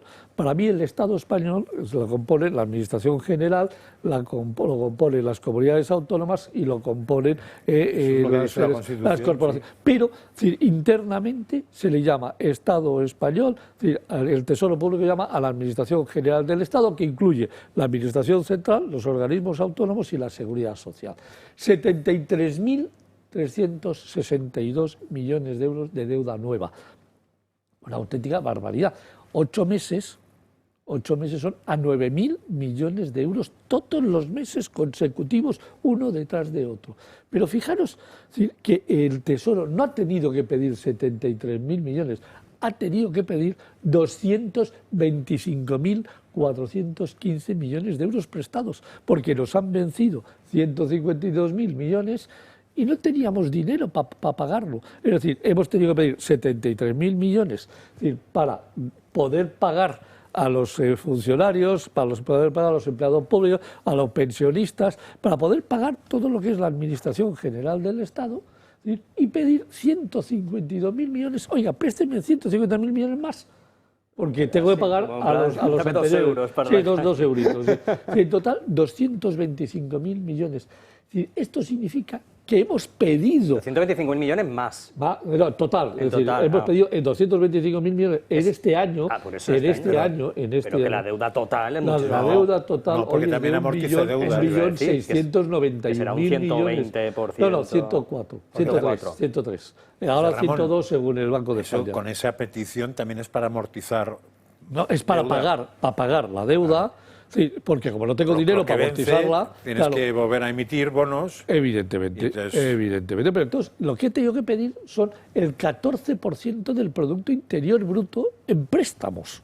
Es decir, 153.000 para devolvérselo a otros y 73.000 para pagar pensiones, para pagar empleos públicos, para pagar los gastos corrientes, para pagar y para hacer las transferencias correspondientes a las administraciones autonómicas, porque no da dinero. Es decir, el gran problema es que a pesar de que los ingresos están creciendo en un 13% en el mes de julio, en un 10% o un 11% acumulado al mes de julio, y en las cotizaciones sociales un 7,7%, a pesar de que está creciendo una barbaridad la recaudación, tenemos que pedir 73.000 millones porque no tenemos para pagar. O sea, para poder vivir. Tú imagínate una familia que en lugar de tener que pedir, gana 5.000 euros, pero todos los meses tiene que pedir 3.000 más porque no llega a final de mes. Y todos los meses pide 3.000 y todos los meses pide 3.000. Llega un día en que algo pasará. Y un día dice, no, es que ya no tengo que pedir 3.000, tengo que pedir 7.000, porque resulta que hay que 4.000 que se los tengo que devolver al BBVA y como no me los va a renovar, pues me voy al Santander para que me preste otros 4.000 y pido 7.000 para devolver 4.000 al BBVA y 3.000 para vivir. Y al mes siguiente me voy y tengo que devolverle al Santander 4.000 y me voy al Sabadell, porque tengo que devolverle 4.000 al Sabadell y pido otros 3.000. Entonces el Sabadell me presta 7.000. Y empiezo en el círculo vicioso de tener que pedir 225.000 millones en 8 meses. En 8 meses. Está venciendo deuda del Banco Central Europeo, que pagábamos al 0% de interés, y estamos metiendo deuda nueva, es decir, que estamos pagando muy cerquita del 3%. Es decir, los intereses de la deuda van a seguir y seguir y seguir subiendo, y este año la estimación de Hacienda es que pagaremos 45.000 millones de intereses de la deuda. 45.000 millones de intereses de la deuda es el 80% de lo que cuesta la educación pública de este país y el 50% de lo que cuesta la sanidad. Efectivamente. Es decir, con lo cual, fijaros lo que significa solo los intereses de la deuda, cuando el progre, el rojito, el que va de... No, si la deuda no se devuelve. Oiga, de momento, el 50% del coste de la sanidad pública la tenemos que pagar en intereses de la deuda. Y va a seguir incrementándose porque los tipos de interés, aunque el Banco Central Europeo los haya bajado, como la FED no los ha bajado, para podernos financiar tenemos que pedir... La FED ha bajado un cuarto de punto ahí. Bueno, pero la que ha bajado es ridículo. O sea, está en el 4% y nosotros estamos en el 2,25%. Es decir, la gente que nos presta extranjera, que nos pide... Si yo puedo comprar bonos americanos, me dan el 4%, ¿qué pasa? ¿Que ustedes son más guapos, más listos y más de todo? ¿Sí que le voy a dar a usted, le voy a prestar al 3%? Trilirili. Y claro, resulta que los prestamistas que tenemos de estados de fuera suponen ya el 60% de nuestra deuda total. Y claro, ojito que mientras los tipos de interés de Estados Unidos no caigan, la gente se está acostumbrando a usar el dinero para pagar en deuda. Compro deuda americana que me da mucha más rentabilidad, me pagan el 4% de interés, mientras usted me paga el 3%. Entonces, ojito que podemos tener en cualquier momento, un problema muy serio. O sea, entonces me estás diciendo, José Ramón Riera, que los culpables de no pagar la educación y la sanidad no son los malvados youtubers que se van a Andorra, sino que es el irresponsable gobierno que nos hace pagar una deuda por no tener las cuentas en orden. Vamos a ver, yo felicito a los youtubers que se pueden ir a Andorra, porque, perdóneme usted, yo no sé si tú estás en estos momentos en Andorra, ni me importa. Me gustaría irme, ni me importa, o sea, no me interesa ese tema. Vamos a ver, el problema es que en estos momentos en España, y lo he demostrado empíricamente, es decir, con números concretos, es a cualquier persona que le incrementan el salario en 1.000 euros, el Estado se queda con 570 y le quedan solo 430. El incremento, pero peor todavía. Y el empresario paga 400. Entonces, por cada 1.000 euros que incrementamos el salario medio en España, el Ministerio de Hacienda y la Seguridad Social se llevan 970. Esta es la realidad, la paradoja de la economía. Subir el salario 1.000 euros implica que el Estado gane 970 pero euros. ¿cuánto ha subido el salario medio en los últimos 20 años? ¿Un 3%? No, el nominal no ha subido. Bueno, yo he visto unas gráficas que en 20... El salario mínimo interprofesional ha subido una barbaridad. No, el interprofesional no, digo el salario medio. El salario medio está cayendo. Ahora si queréis seguimos hablando de eso, pero es que me tengo que ir con otro asunto porque tengo al entrevistado esperando desde hace unos minutos. No sé si han leído aquí en la mesa que Solidaridad ha denunciado que se están contratando inmigrantes ilegales en el Ayuntamiento de Cubelles, en Barcelona. Precisamente tenemos conexión en directo con su secretario general, con Jordi de la Fuente. Muy buenas tardes. Buenas tardes, ¿cómo estáis? No os peleéis por el salario medio porque ya podemos decir que toda la clase trabajadora se ha empobrecido a niveles previos a 2007. Es decir, aquí no pueden hacer de trilero con los números. La gente está mucho peor que hace unos años. Desde luego que sí. Sobre el atropello que han denunciado precisamente desde Solidaridad, dicen que revienta, por supuesto, ese principio de mérito y de capacidad, pero es que me resulta incomprensible que un ayuntamiento pueda contratar a personas que están en una situación ilegal en España. Es absolutamente surrealista, ¿eh? Para que os hagáis una idea, la Generalitat de Cataluña, como bien sabéis, tiene un dinero.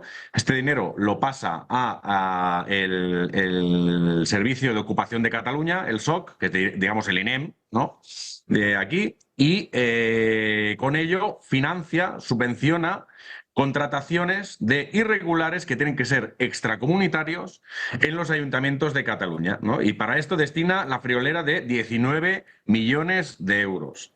Y con esto, pues bueno, oye, lo que hemos visto en las noticias y que tan ufanos ellos presumían es que hacen este tipo de contratos para regularizar la situación de estas personas para que contribuyan al municipio. Y además, bueno, con una pompa terrible cuando estamos hablando incluso de pocos trabajadores, ¿eh? En el caso de Cubellas, concretamente, este municipio, estamos hablando de 5 trabajadores o de 5 personas, ¿no? Que son extracomunitarios todos.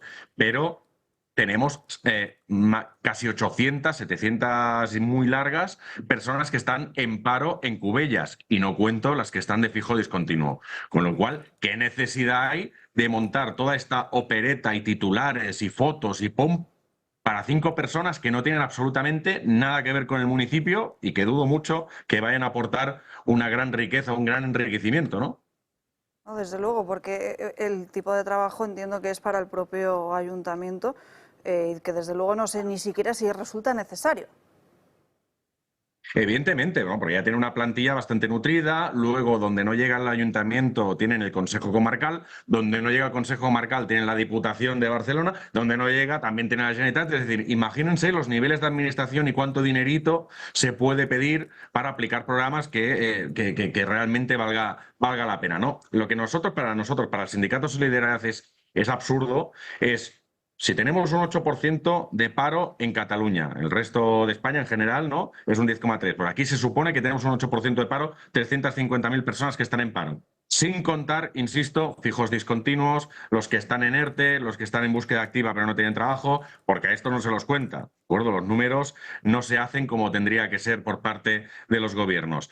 ¿Es necesario implementar un programa para contratar a extranjeros extracomunitarios, teniendo gente de aquí que está en paro o de aquí que no tiene trabajo, o incluso inmigrantes legales que también quieren trabajar? Es decir, este agravio comparativo, ¿por qué? ¿A quién beneficia, no? ¿Qué pasa? ¿Que lo que están creando es una nueva bolsa de votantes? ¿Qué pasa? ¿Que lo que están haciendo es efecto llamada precisamente para seguir engordando todo ese proceso, todas esas mafias que se dedican a traficar con carne humana para traerlos aquí y ellos tener puestecitos de trabajo con la mano de obra esclava ilegal que están importando? Pues bueno, nosotros evidentemente como sindicato, el único sindicato libre, patriota que tiene representación en los centros de trabajo y que lucha contra todo esto, pues nos vamos a negar. No queremos saber nada de esto, por supuesto que no. Jordi, le pregunta a Josep María Francas. Sí, es que hay una cosa que no acabo de entender. No de lo que dices tú, sino sobre lo que estás hablando. ¿Cómo se contrata legalmente a un ilegal? Eso nos preguntamos nosotros. Con el grupo parlamentario de Vox en el Parlamento de Cataluña y nosotros como Solidaridad estamos investigando y vamos a tirar del hilo por lo jurídico para que se nos explique cómo se hace esto. Es decir, una persona que está en situación irregular aquí, ya estamos viendo un montón de casos. Hoy ha salido otra noticia también de una ciudad cercana aquí de Barcelona, que es Sant Cugat, que tiene cientos de empadronamientos masivos en muy poco tiempo de irregulares, y además que nos encontramos, como en otras ciudades también, empadronados en edificios, ¿no?, en emplazamientos de titularidad pública. Fantástico, es que todo mal. Se están incumpliendo la ley por ahí.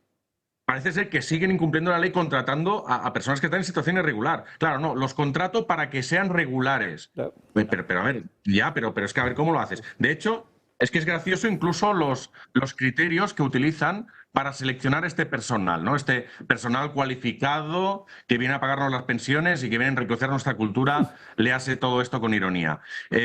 Son personas que ellos consideran vulnerables y que deben ser jóvenes o mayores de 45, deben ser mujeres preferiblemente, deben tener algún tipo de vinculación con el municipio. Ya verás tú qué vinculación puede tener un pobre hombre que acaba de llegar de Mozambique, ninguna, y deben tener algún tipo de arraigo, o se valorará el tiempo de permanencia en el municipio. Claro, como todos sabemos, hay muchos tipos que se han empadronado en un piso que ya está ocupado por gente, presentando una factura, un ticket de Telepizza. No es por hacer promoción a nadie, pero lo demuestra, dice, no, es que yo vivo aquí. ¿Pero quién demuestra que vive aquí este señor? Porque después los informes de la policía local, cuando van ahí a preguntar, pues no valen para nada, porque Servicios Sociales tira para adelante con esto y da un informe favorable. Entonces, no sabemos a qué están jugando, ni sabemos qué estratagema están utilizando. A todas luces, esto parece que es una absoluta irregularidad. Sí, pero a ver, me has respondido pero a medias, porque si yo contrato un ilegal en Barcelona, por ejemplo, en un bar, me viene una inspección de trabajo y me cae, no sé cuánto me cae, pero creo que puede rondar 100 o 200.000 euros la multa.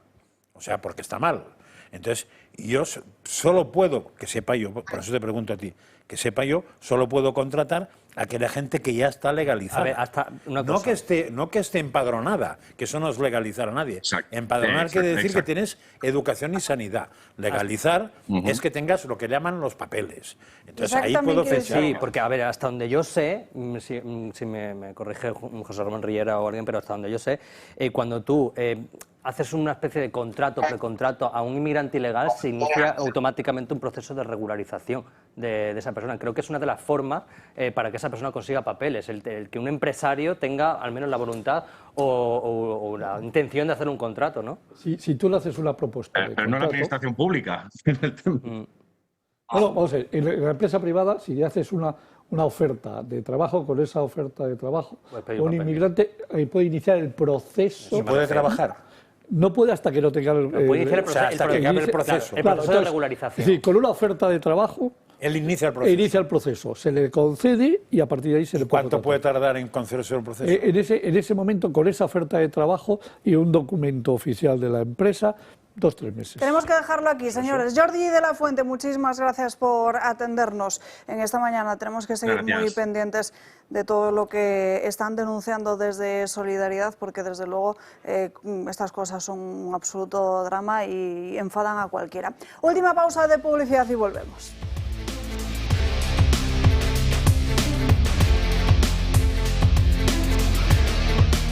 Ya estamos de vuelta en Dando Caña, nos acercamos a la 1:30 del mediodía, enseguida continuaremos hablando de más asuntos porque les tenemos que mostrar además la última campaña, atención, del Ministerio de Sanidad contra los vapeadores, que viene siendo igual de asquerosa que muchas de las que está llevando a cabo Igualdad. Campañas de igualdad, por cierto, que nos cuestan un pastón, van a alucinar, se lo contamos en unos minutos. Antes, queremos explicarles los diferentes tipos de audífonos y para qué sirven. Eduardo Mora, muy buenas tardes. Muy buenas a todos, ¿qué tal? Buenos días. Sí, la pregunta, ¿y por qué? Todo el mundo ve. ¿Cuál cojo? ¿El que pequeñito que me dicen que no se ve? ¿El que va por detrás y tal? Y vamos a dar unas pinceladas hoy. Entonces, realmente los audífonos ahora y todo este mundo de la inteligencia artificial, ya los más modernos entienden lo que es voz y lo que es ruido, entonces potencian la voz y no potencian el ruido, y entonces sí saben de dónde va viniendo la voz y de dónde viene el ruido para equilibrarse. Entonces, los audífonos que ya llevan el altavoz, el auricular lo llevan dentro del oído, funcionan muy bien porque con un pequeñito cablecito que no, o sea, estéticamente se ponen detrás y no se notan nada, sobre todo cuando se lleva gafas o se lleva en ese sentido, pero nos permiten ponerle doble micrófono, entonces realmente saben en estéreo hacernos un mapa de toda la sonoridad que hay y dónde estamos. Entonces siempre decimos que cuando vemos a una persona que lleva audífonos, lo mejor es hablarle directamente a la cara, porque eso precisamente nos solemos programarlo para que la parte que se está mirando, la parte frontal, tenga una amplificación mayor que las partes laterales, pues para que si estás en un restaurante, pues no te estés enterando de lo que hablan los de la mesa de al lado y no los de la mesa de... O sea, y te enteres de la mesa en la que estás, no tu interlocutor, ¿no? Entonces, que muchas veces nos lo dicen, sí, es que oigo... No, pues ahora ya esas cosas se van acomodando y la verdad es que...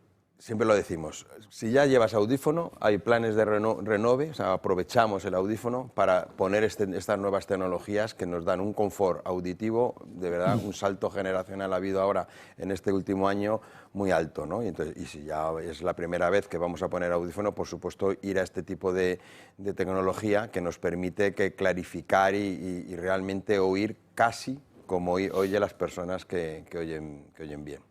Entonces las diferencias entre los diferentes tipos son desde luego significativas. Que tengan filtro y y usen la inteligencia artificial para funcionar, o los más clásicos que aún no la utilizaban, entonces usaban pequeños atenuadores de filtros y de frecuencias, que lo que hace es recortar esas frecuencias donde está el ruido para que oyéramos mejor. Pero ahora con la inteligencia artificial lo que hace es comprime mientras existe el ruido, deja de comprimir cuando no existe y clarifica y aumenta la parte de los fonemas, de la voz y lo modula para coger la modulación. Ya estamos a un puntito para que nos traduzca también si queremos, ¿no? Pero que ya hay tecnología para ello, pero bueno, comercializada así tanto en el audífono aún no, pero queda... Tecnología ya la hay. ya venden Elijas el idioma que quieres oír, ¿no? Muy poquito te falta para venden cascos de teléfono de Sí, lo venden. No sé si llaman cascos, Van con una aplicación, sí, unos unos auriculares. directamente, auriculares. Los audífonos, bueno, ya las personas que llevan audífono cogen el teléfono, lo cogen con el audífono, o sea, ya no se ponen el teléfono aquí. O sea, quiere decir que desconectan y ya lo están oyendo y esas cosas. Y lo mismo la televisión, antes se tenía que llevar un equipo específico, ya se conectan vía Bluetooth a la televisión y no, si oyen mal no tienen que estar, por ejemplo, eso en residencias es muy importante, porque claro, si no cada uno, el volumen sería muy exagerado. O sea, tú regulas tu volumen. Claro, solo la televisión la oyes tú solo, si quieres, y el resto pueden tenerla apagada, mutada con el altavoz bajo. Y eso pues es muy cómodo. Sea como sea, lo mejor, Eduardo, es acercarse a Morán Ópticos y pasar esa revisión que siempre decimos, ¿no? Sí, es muy importante, que hacerlo, es una adaptación muy individualizada, ecualizar bien, ver, porque muchas veces no es, como decimos, no es vender un audífono, sino hay que adaptarlo. Y es tan importante el periodo que se pasa desde que se adquiere el audífono hasta que se adapta, como realmente el hecho de la venta, que eso es mucho más Yo que sencillo. duermo bastante mal y por la noche suelo poner las televisiones, estoy harto de ver audífonos que venden por televisión, que te llegan a casa, 400 euritos o 300, una pijada, última tecnología. Eso es ¿Vamos mal? malísimo. Es como comprar una gafa de sol en el Top Manta, que de ahí, que es peor que no llevarla. Porque realmente no regula, no te ha hecho ningún estudio previo, amplifica, porque cuando amplificas los sonidos, si amplificas los sonidos que tienes bien, lo que hace es deteriorarte el oído. Y en cambio, pues lo que hace el audífono es ver dónde está la pérdida auditiva y potenciar solo las frecuencias que tienes mal, no las que tienes bien, evidentemente. O se es profesional o lo que estás comprando es una chapuza. Muchísimas gracias. Eduardo, 50% en audífonos, hasta 30 meses para pagarlo y un mes de prueba gratuita, así que apunten, tomen nota. Muchas gracias, Eduardo. Bueno, vamos a hablar de otro asunto, porque el pasado domingo los argentinos fueron a las urnas. Vamos a tratar de analizar los resultados que se produjeron en esas elecciones con Ignacio Brach. Él, ya saben quién es un gran amigo de esta casa, historiador y también consultor político. Don Ignacio, muy buenas tardes. Muy buenas tardes, Alba. Buenos días aquí.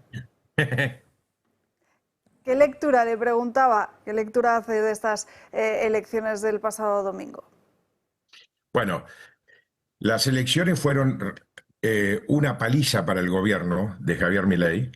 Fue aplastante, una diferencia de 14 puntos en la provincia de Buenos Aires, y tiene un componente muy particular. Ahí confluyeron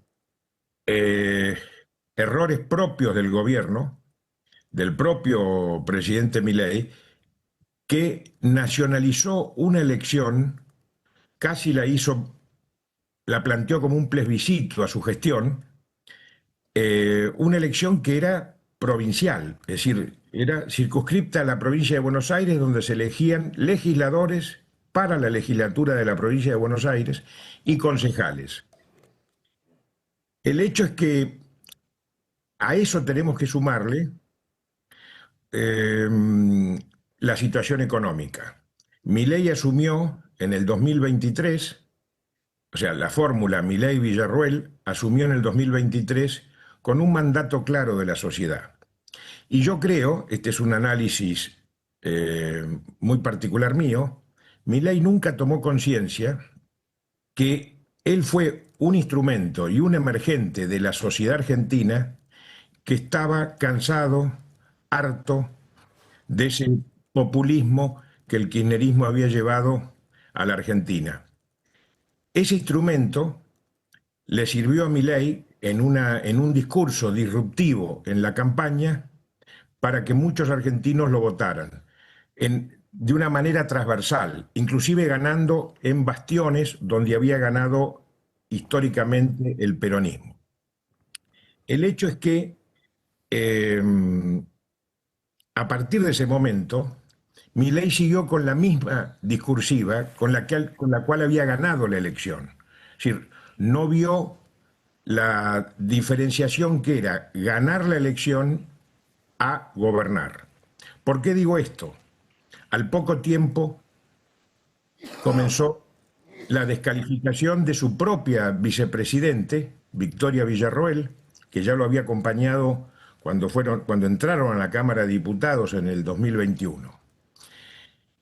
Su discurso de la motosierra, que todo el mundo avalaba en el sentido de que había que achicar ese Estado omnipresente, a mi criterio cometió muchos errores en cuanto a dónde aplicaba esa motosierra. Si bien, por eso digo, son muchas las causas que llevan a esta derrota.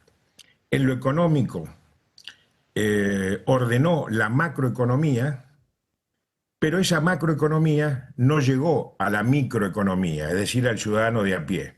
Esto lo ha reconocido el propio ministro del Interior, hoy jefe de gabinete de Javier Milei, Guillermo Francos. La Argentina se ha convertido en el país más caro de la región, comparando con Chile, Brasil, Uruguay, Paraguay.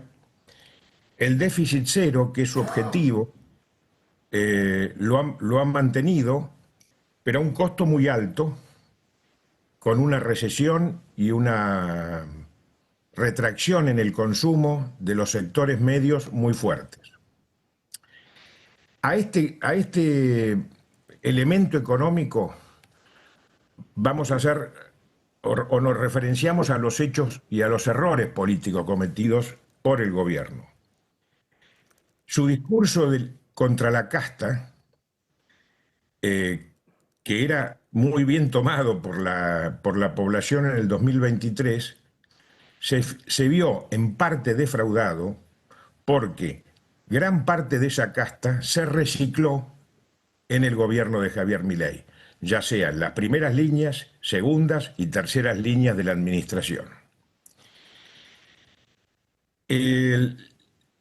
A esto le sumamos que, siendo que no tiene Milei ningún gobernador en un país que es federal, de las 24 provincias no tiene un solo gobernador, y los bloques, tanto en diputados como en el Senado, son muy pequeños, y al poco tiempo de asumir, el bloque de diputados de Milei ya se dividió en 3 bloques.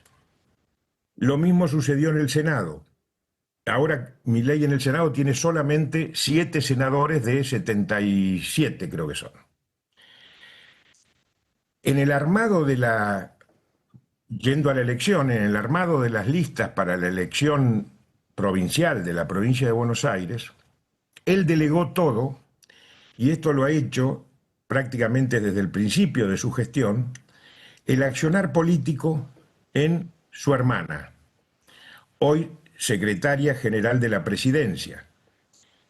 Él dedicándose al tema económico, que es el que realmente siente y le interesa, y ese armado político, dejado en manos de su hermana, configuró una lista de candidatos a diputados y senadores provinciales que, si uno lo analiza y ve los nombres, hay kirchneristas reciclados, masistas reciclados, es decir, en algunos casos lo peor de lo que él llamaba la casta.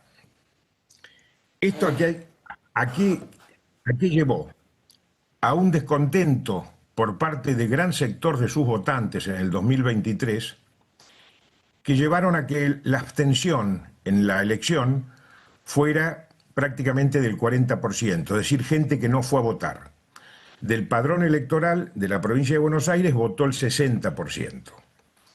De ese 60%, 14 puntos de diferencia con el peronismo llevó a que y otras fuerzas y otros votos que fueron a fuerzas menores, como Somos Buenos Aires, un conjunto de figuras que vienen del radicalismo, del peronismo, disidentes del kirchnerismo, o Potencia, con María Eugenia Talerico como es la referente, liberal conservador, llevó a esta debacle de 14 puntos de diferencia a favor del peronismo. En una situación muy particular, que como dije al inicio, era una elección provincial que Milei la nacionalizó. ¿Y ahora qué sucede?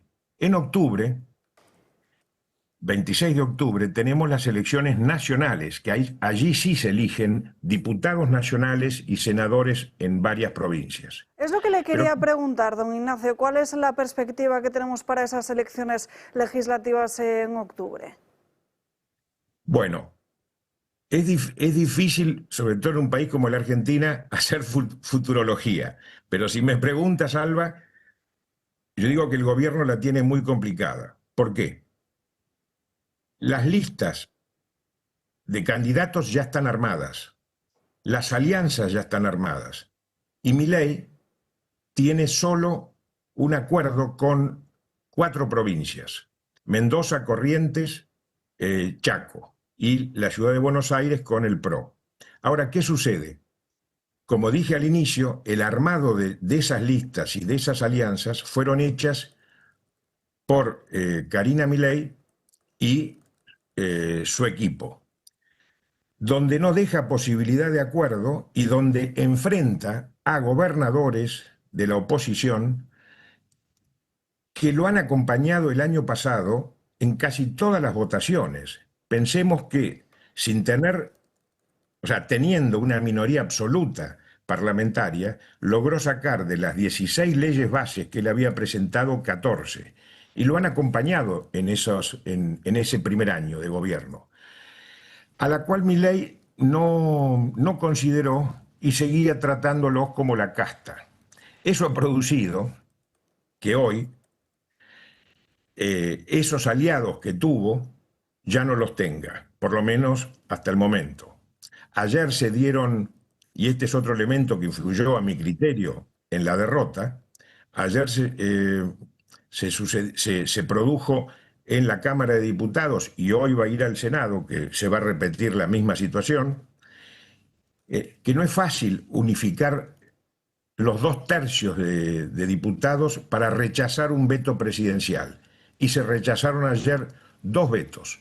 Uno que hacía a la emergencia sanitaria con respecto al Hospital Garrahan, que es un hospital, es casi un ícono en la Argentina de pediatría infantil, donde se había aplicado la motosierra. Por eso digo que la motosierra Milei a veces la ha aplicado donde no debía. Lo mismo con los fondos al servicio, al sistema universitario de universidad pública. Y acá quiero hacer una mención. La sociedad argentina, sobre todo en las clases medias, no están dispuestas, eso ni ahora ni nunca, estuvieron dispuestas a ceder en estos 2 aspectos, la salud pública y la educación pública, que con 1000 defectos y con 1000, llamémosle, exabruptos que el kirchnerismo produjo, es decir, inventando cargos donde no existían, llenando de militantes, Milei no tuvo la sutileza de utilizar el bisturí, utilizó la motosierra a destajo. Lo mismo sucedió con otro tema que también fue preeleccionario, o sea, no le quito a este tema que voy a mencionar efectos en la elección, en la derrota, que fue el tema de la discapacidad. Le quitó fondos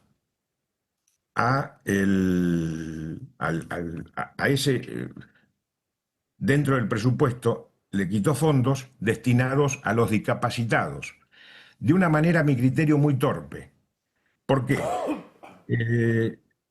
Sin duda que durante el kirchnerismo hay muchos catalogados o censados como discapacitados que no lo son. Lo que debería haber hecho Milei, teniendo todos los resortes del Estado, es hacer una auditoría y ver de esos discapacitados cuáles realmente eran discapacitados y cuáles no.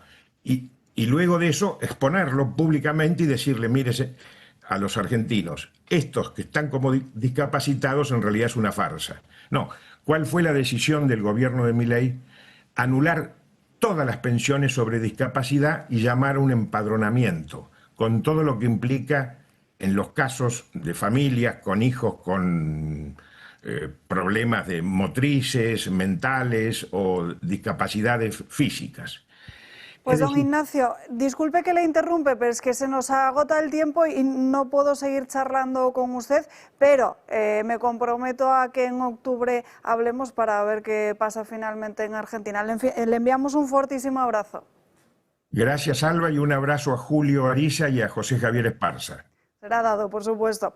Vamos con Francia, que hoy hay huelga general en el país vecino. Más de 250 manifestaciones están previstas en toda Francia para el día de hoy. Es la segunda jornada de huelga en apenas 10 días. La primera el pasado 10 de septiembre con 200.000 personas. Una cifra que, según estimaciones, se podría multiplicar por 4 hoy. El principal motivo es el inminente recorte en los presupuestos. El ya ex primer ministro François Bayrou presentó un plan de ajuste fiscal conocido como Le Moment. Aquí se incluiría un recorte de 44.000 millones de euros en gasto público, reducción de empleo en la administración, recortes en pensiones y servicios sociales y la supresión de hasta 2 días festivos. Una huelga general que ya está afectando al transporte por carretera y también aéreo, a varias líneas de metro, a escuelas y a hospitales. En huelga también la compañía eléctrica francesa EDF, que esta madrugada ha sufrido una importante bajada de gigavatios derivada del cese de actividad de parte de la plantilla. Desde primera hora de la mañana, el gobierno francés ha desplegado a 80.000 policías y ha recomendado cerrar los locales por los que se desarrollen las principales concentraciones. La más numerosa será la marcha convocada a las 2 de la tarde en París, que partirá de la Plaza de la Bastilla hacia la Plaza de la Nación. Cómele el morro. Haz que se ría. Chúpate el codo. Toca la trompeta. Canta reggaetón. Respira. Sonríe. Suspira. Di lo que piensas. Bésate con ese, con esa, con los dos. Di que sí. Di que no. Con todas las cosas que puedes hacer con la boca, ¿vas a usarla para vapear? Ministerio de Sanidad, Gobierno de España. Esta que acaban de ver es la asquerosa campaña que ha sacado el Ministerio de Sanidad contra el uso de los vapeadores. Desconocemos por el momento el coste de la misma, aunque recordarán que hace unos días les comentamos otra, que era la de la masculinidad, que llevaba el lema de por huevos. Esa ha costado 1.600.000 euros. Por cierto, veremos cuánto cuesta esta otra, pero que nos invita pues a todos a morrearnos directamente con todos, Francas. Sí, como si es que además no tiene nada que ver con vapear. No. O sea, si, digamos, si pones guarradas, pero que des bien del vapear, podría decir, pues simplemente es que es un cerebro enfermo, o traumatizado por un tema, o sexualizado. Pero es que no es eso, ni siquiera es eso, que no tiene nada que ver con vapear, todo lo que han dicho. Porque no, la gente no hace una cosa o la otra. Ya, pero yo... Ya, a ver, al final yo no lo veo tan A Isaac grave. le gusta la campaña. No, no es que me guste, sino que no lo veo... Al final consigo su objetivo, que es llamar la atención y alertar sobre el tema de los vapeadores. ¿Y tú crees que a la gente joven le va a llamar la atención eso para no vapear? No, quiero decir que al final se habla del tema. Y si pones la Gioconda y la escupes, hombre, también a mí me parece más efectivo hacer una campaña agresiva, por ejemplo, como la que hace la DGT. Ahora las que hacía es la DGT, que eran como campañas muy... A mí si me sacan unos pulmones pues afectados por el vapeo, pues igual es más efectivo. Por ejemplo. Pero bueno, eso ya se ha pasado a un segundo plano. Ahora ya pues mola más sexualizar, ¿no? Hasta las campañas publicitarias. Pero bueno. Bueno, memoria de la Fiscalía. La memoria de la Fiscalía General del Estado, que alertaba, van a ver los 2 puntos en ese mismo documento, del que se estaban produciendo absoluciones por múltiples fallos en las pulseras de control telemáticas. Esto es lo que aparece recogido en esta memoria de la Fiscalía General del Estado, y hoy recoge precisamente el Confidencial como desde el máximo órgano de los jueces, como el Consejo General del Poder Judicial, alertó en una cita con la ministra Ana Redondo, que es la titular de Igualdad, hace 20 meses, de cuál era el riesgo de cambiar esas pulseras. Como se alertaba en la memoria de la Fiscalía, el hecho de cambiar de la adjudicación del contrato a otra empresa provocaba que se hubiese perdido el registro histórico anterior, lo que estaba provocando un caos absoluto. Reyes Maroto, por cierto, que ha sido citada a declarar por acusar al gobierno de Isabel Díaz Ayuso, al gobierno de la Comunidad de Madrid, de asesinar a 7.291 personas en las residencias de Madrid durante el coronavirus. Es algo que se ha dicho desde... Bueno, lo ha dicho Reyes Maroto de forma muy abierta, pero casi lo han revertido al unísono desde todo el propio Ejecutivo. Incluso el ente público, Radio Televisión Española, lo recordarán, sacó un documental, una especie de programa especial documental que llevaba por título 7.291, en referencia a todas estas muertes. Por el momento, Reyes Maroto es citada a declarar. Veremos qué es lo que pasa. Isabel Díaz Ayuso, esta misma mañana, por cierto, que ha participado en el Pleno de la Asamblea de Madrid, como no podía ser de otra forma. A ver cuándo ponen una bandera de España o una de la Comunidad de Madrid, porque se les olvida a quienes representan. Pero usted se da cuenta de que no saben de lo que están hablando. Van a perseguir a su familia, como han hecho con el director de ese equipo, que, insisto, no representa a Israel. Dan vergüenza de la A a la Z, señoría. Yo no hablo con Netanyahu, yo no sé quién es este señor. Yo no promuevo nada. Yo promuevo la integración en Madrid de niños gazatíes, de niños de todas partes, pero también de los madrileños que son judíos y están empezando a ser perseguidos en su propia casa. Y es que ahora el nuevo hit del Gobierno de España no es solo intentar centrar el debate en Israel, sino también meter en el paquete a Isabel Díaz Ayuso, como han venido haciendo en tantas otras ocasiones. En fin, para sorpresa de absolutamente nadie. Por cierto, últimos minutos para Sandro Meco, de En Dos Continentes.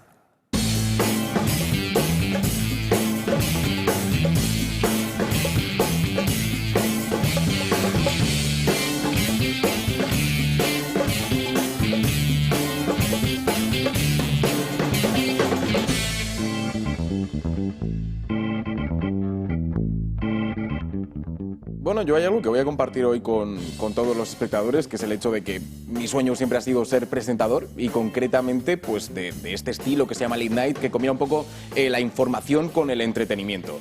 Bueno, pues hoy tenemos que hablar del género porque en Estados Unidos ha ocurrido algo gordo relativo con ello. A la hora de hablar del asesinato de Charlie Kirk, este lunes, Jimmy Kimmel, uno de los presentadores más famosos de este género de Late Night, ha dicho esto. Hemos llegado a nuevos puntos bajos este fin de semana, con la panda de MAGA desesperadamente haciendo todo lo posible para caracterizar a este chico que asesinó a Charlie Kirk como cualquier cosa menos uno de los suyos, y están haciendo todo lo posible para anotar puntos políticos por ello. Es cierto que hubo luto entre medias. En la Casa Blanca se izaron las banderas a media asta, lo cual produjo críticas, pero a nivel humano puedes ver lo duro que está siendo para el presidente. Mi pésame por la pérdida de su amigo Charlie Kirk.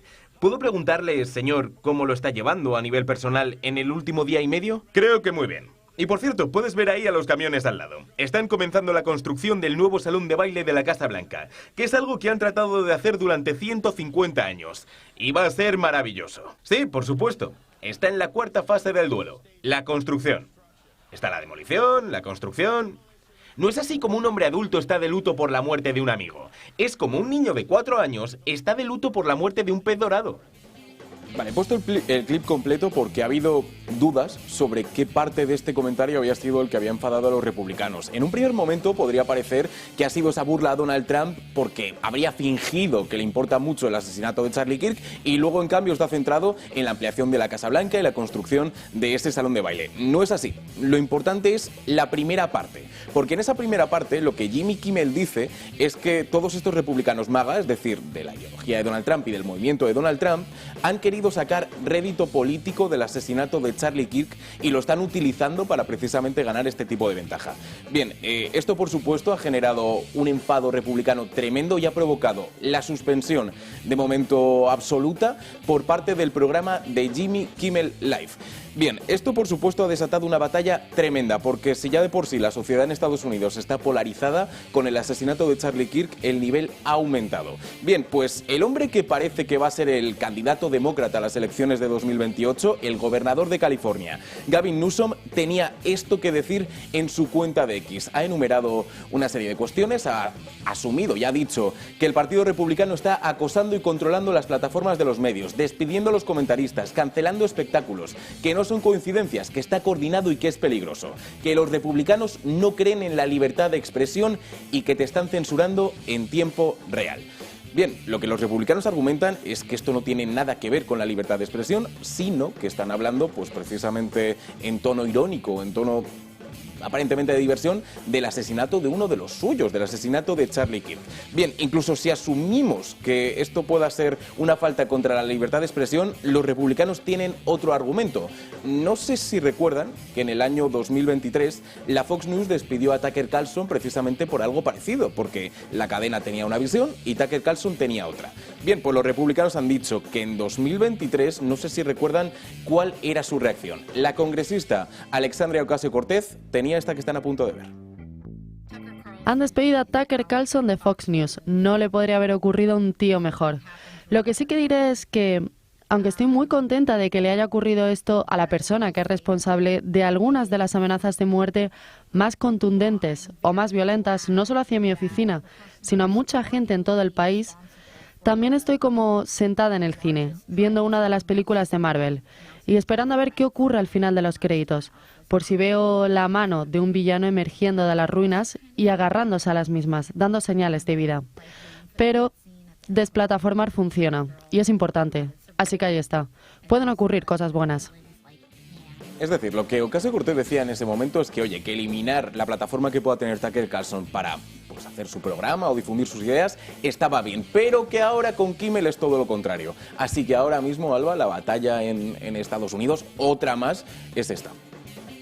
Bueno, desde luego es interesante y, como siempre, veremos qué es lo que va pasando. Este asunto centrado hoy tu programa de En Dos Continentes, ¿no? Eso es. Vamos a hablar también, pero de forma muy breve, de la huelga, por supuesto, en Francia, de que Donald Trump ha declarado como ilegal la Fundación Antifa, y hablaremos de una serie de noticias rápido, pero es cierto que vamos a centrar el programa en esto, sobre todo porque es que hay mucho más. ¿Qué lo ha motivado de verdad? ¿Cuáles han sido las reacciones, los precedentes, la comparativa con un comentario, la verdad, bastante desafortunado de Brian Kilmeade hace unas semanas? Hablaremos de todo ello y lo analizaremos esta noche aquí. En Dos Continentes. En Dos Continentes. Y en el Toro Televisión.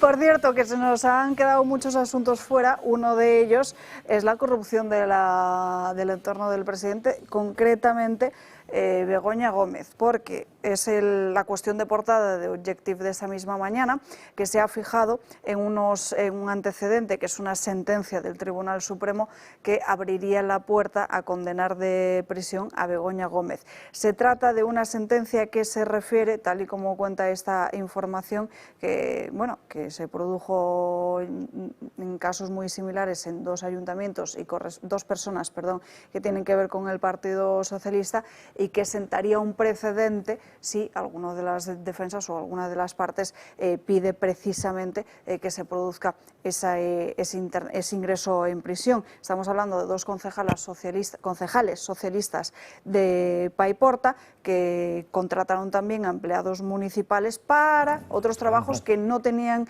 nada que ver con la... Contrataron, no, obligaron a... Exacto. Si hubieran contratado no habría problema.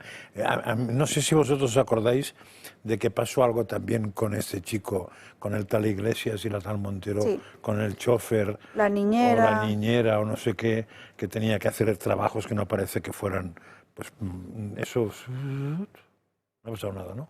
No. Pues es un mal precedente. O sea, hay un precedente, diríamos justo, y un precedente de disolución. ¿Cuál será el producto? Ahí, ¿quién lo sabe? Bueno, pero desde luego no deja de ser interesante, porque sí que es cierto que el juez archivó ese caso. Es el Supremo eso, ¿eh? Es el caso Niñera, porque se refería a una diputada de Podemos, pero aquí estamos hablando de una persona, Cristina Álvarez, alto cargo en Moncloa, que no tendría que dedicarse para nada a cuestiones de una persona que ni siquiera es cargo público, o sea que para rizar todavía más el rizo. Lo interesante de esa sentencia que comentabas es que eso ha sido el Supremo, y el Supremo suele sentar cierta jurisprudencia en España, al menos se puede usar como jurisprudencia. En ese sentido es interesante. Sin duda. Estaba precisamente buscando cuál era ese juzgado de Pablo Iglesias, ¿verdad? El de instrucción número 52 de Madrid. Que no tiene nada que ver con el Supremo. No, desde luego que no. En fin, señores, no hay tiempo para más. Gracias a todos ustedes por habernos acompañado a lo largo de esta mañana aquí en Dando Caña. Antes de despedirnos, porque siempre les recuerdo las redes sociales, pero como ayer no estuvo Julio, ¿no? Sí, ayer sí que estuvo Julio, pero como hoy no lo está, pues les voy a hacer un breve resumen y repaso de los titulares de lo que está publicando en su canal de Telegram. Está hablando sobre el supuesto cambio climático y los cambios de temperatura en la Tierra. También acaba de compartir un artículo interesantísimo hace apenas unos minutos sobre Ursula von der Leyen o cómo ridiculizar a Europa en 3 puntos. Les recomiendo esta lectura. También sobre cuestiones LGTBI. En fin, Julia Ariza El Toro en el canal de Telegram, o como siempre les digo, mucho más fácil acercando sus teléfonos móviles a ese código QR que aparece en sus pantallas y directamente les lleva hacia ese canal. Le hacen clic en seguir y ya lo tienen ahí archivado en su inicio de la aplicación. Por lo demás, el resto de canales oficiales del Toro Televisión para volver a repasar los mejores momentos o los programas completos si se los han perdido. Les dejo ya. Mañana a las 12 volvemos para seguir dando caña. Que tengan un feliz día. Adiós.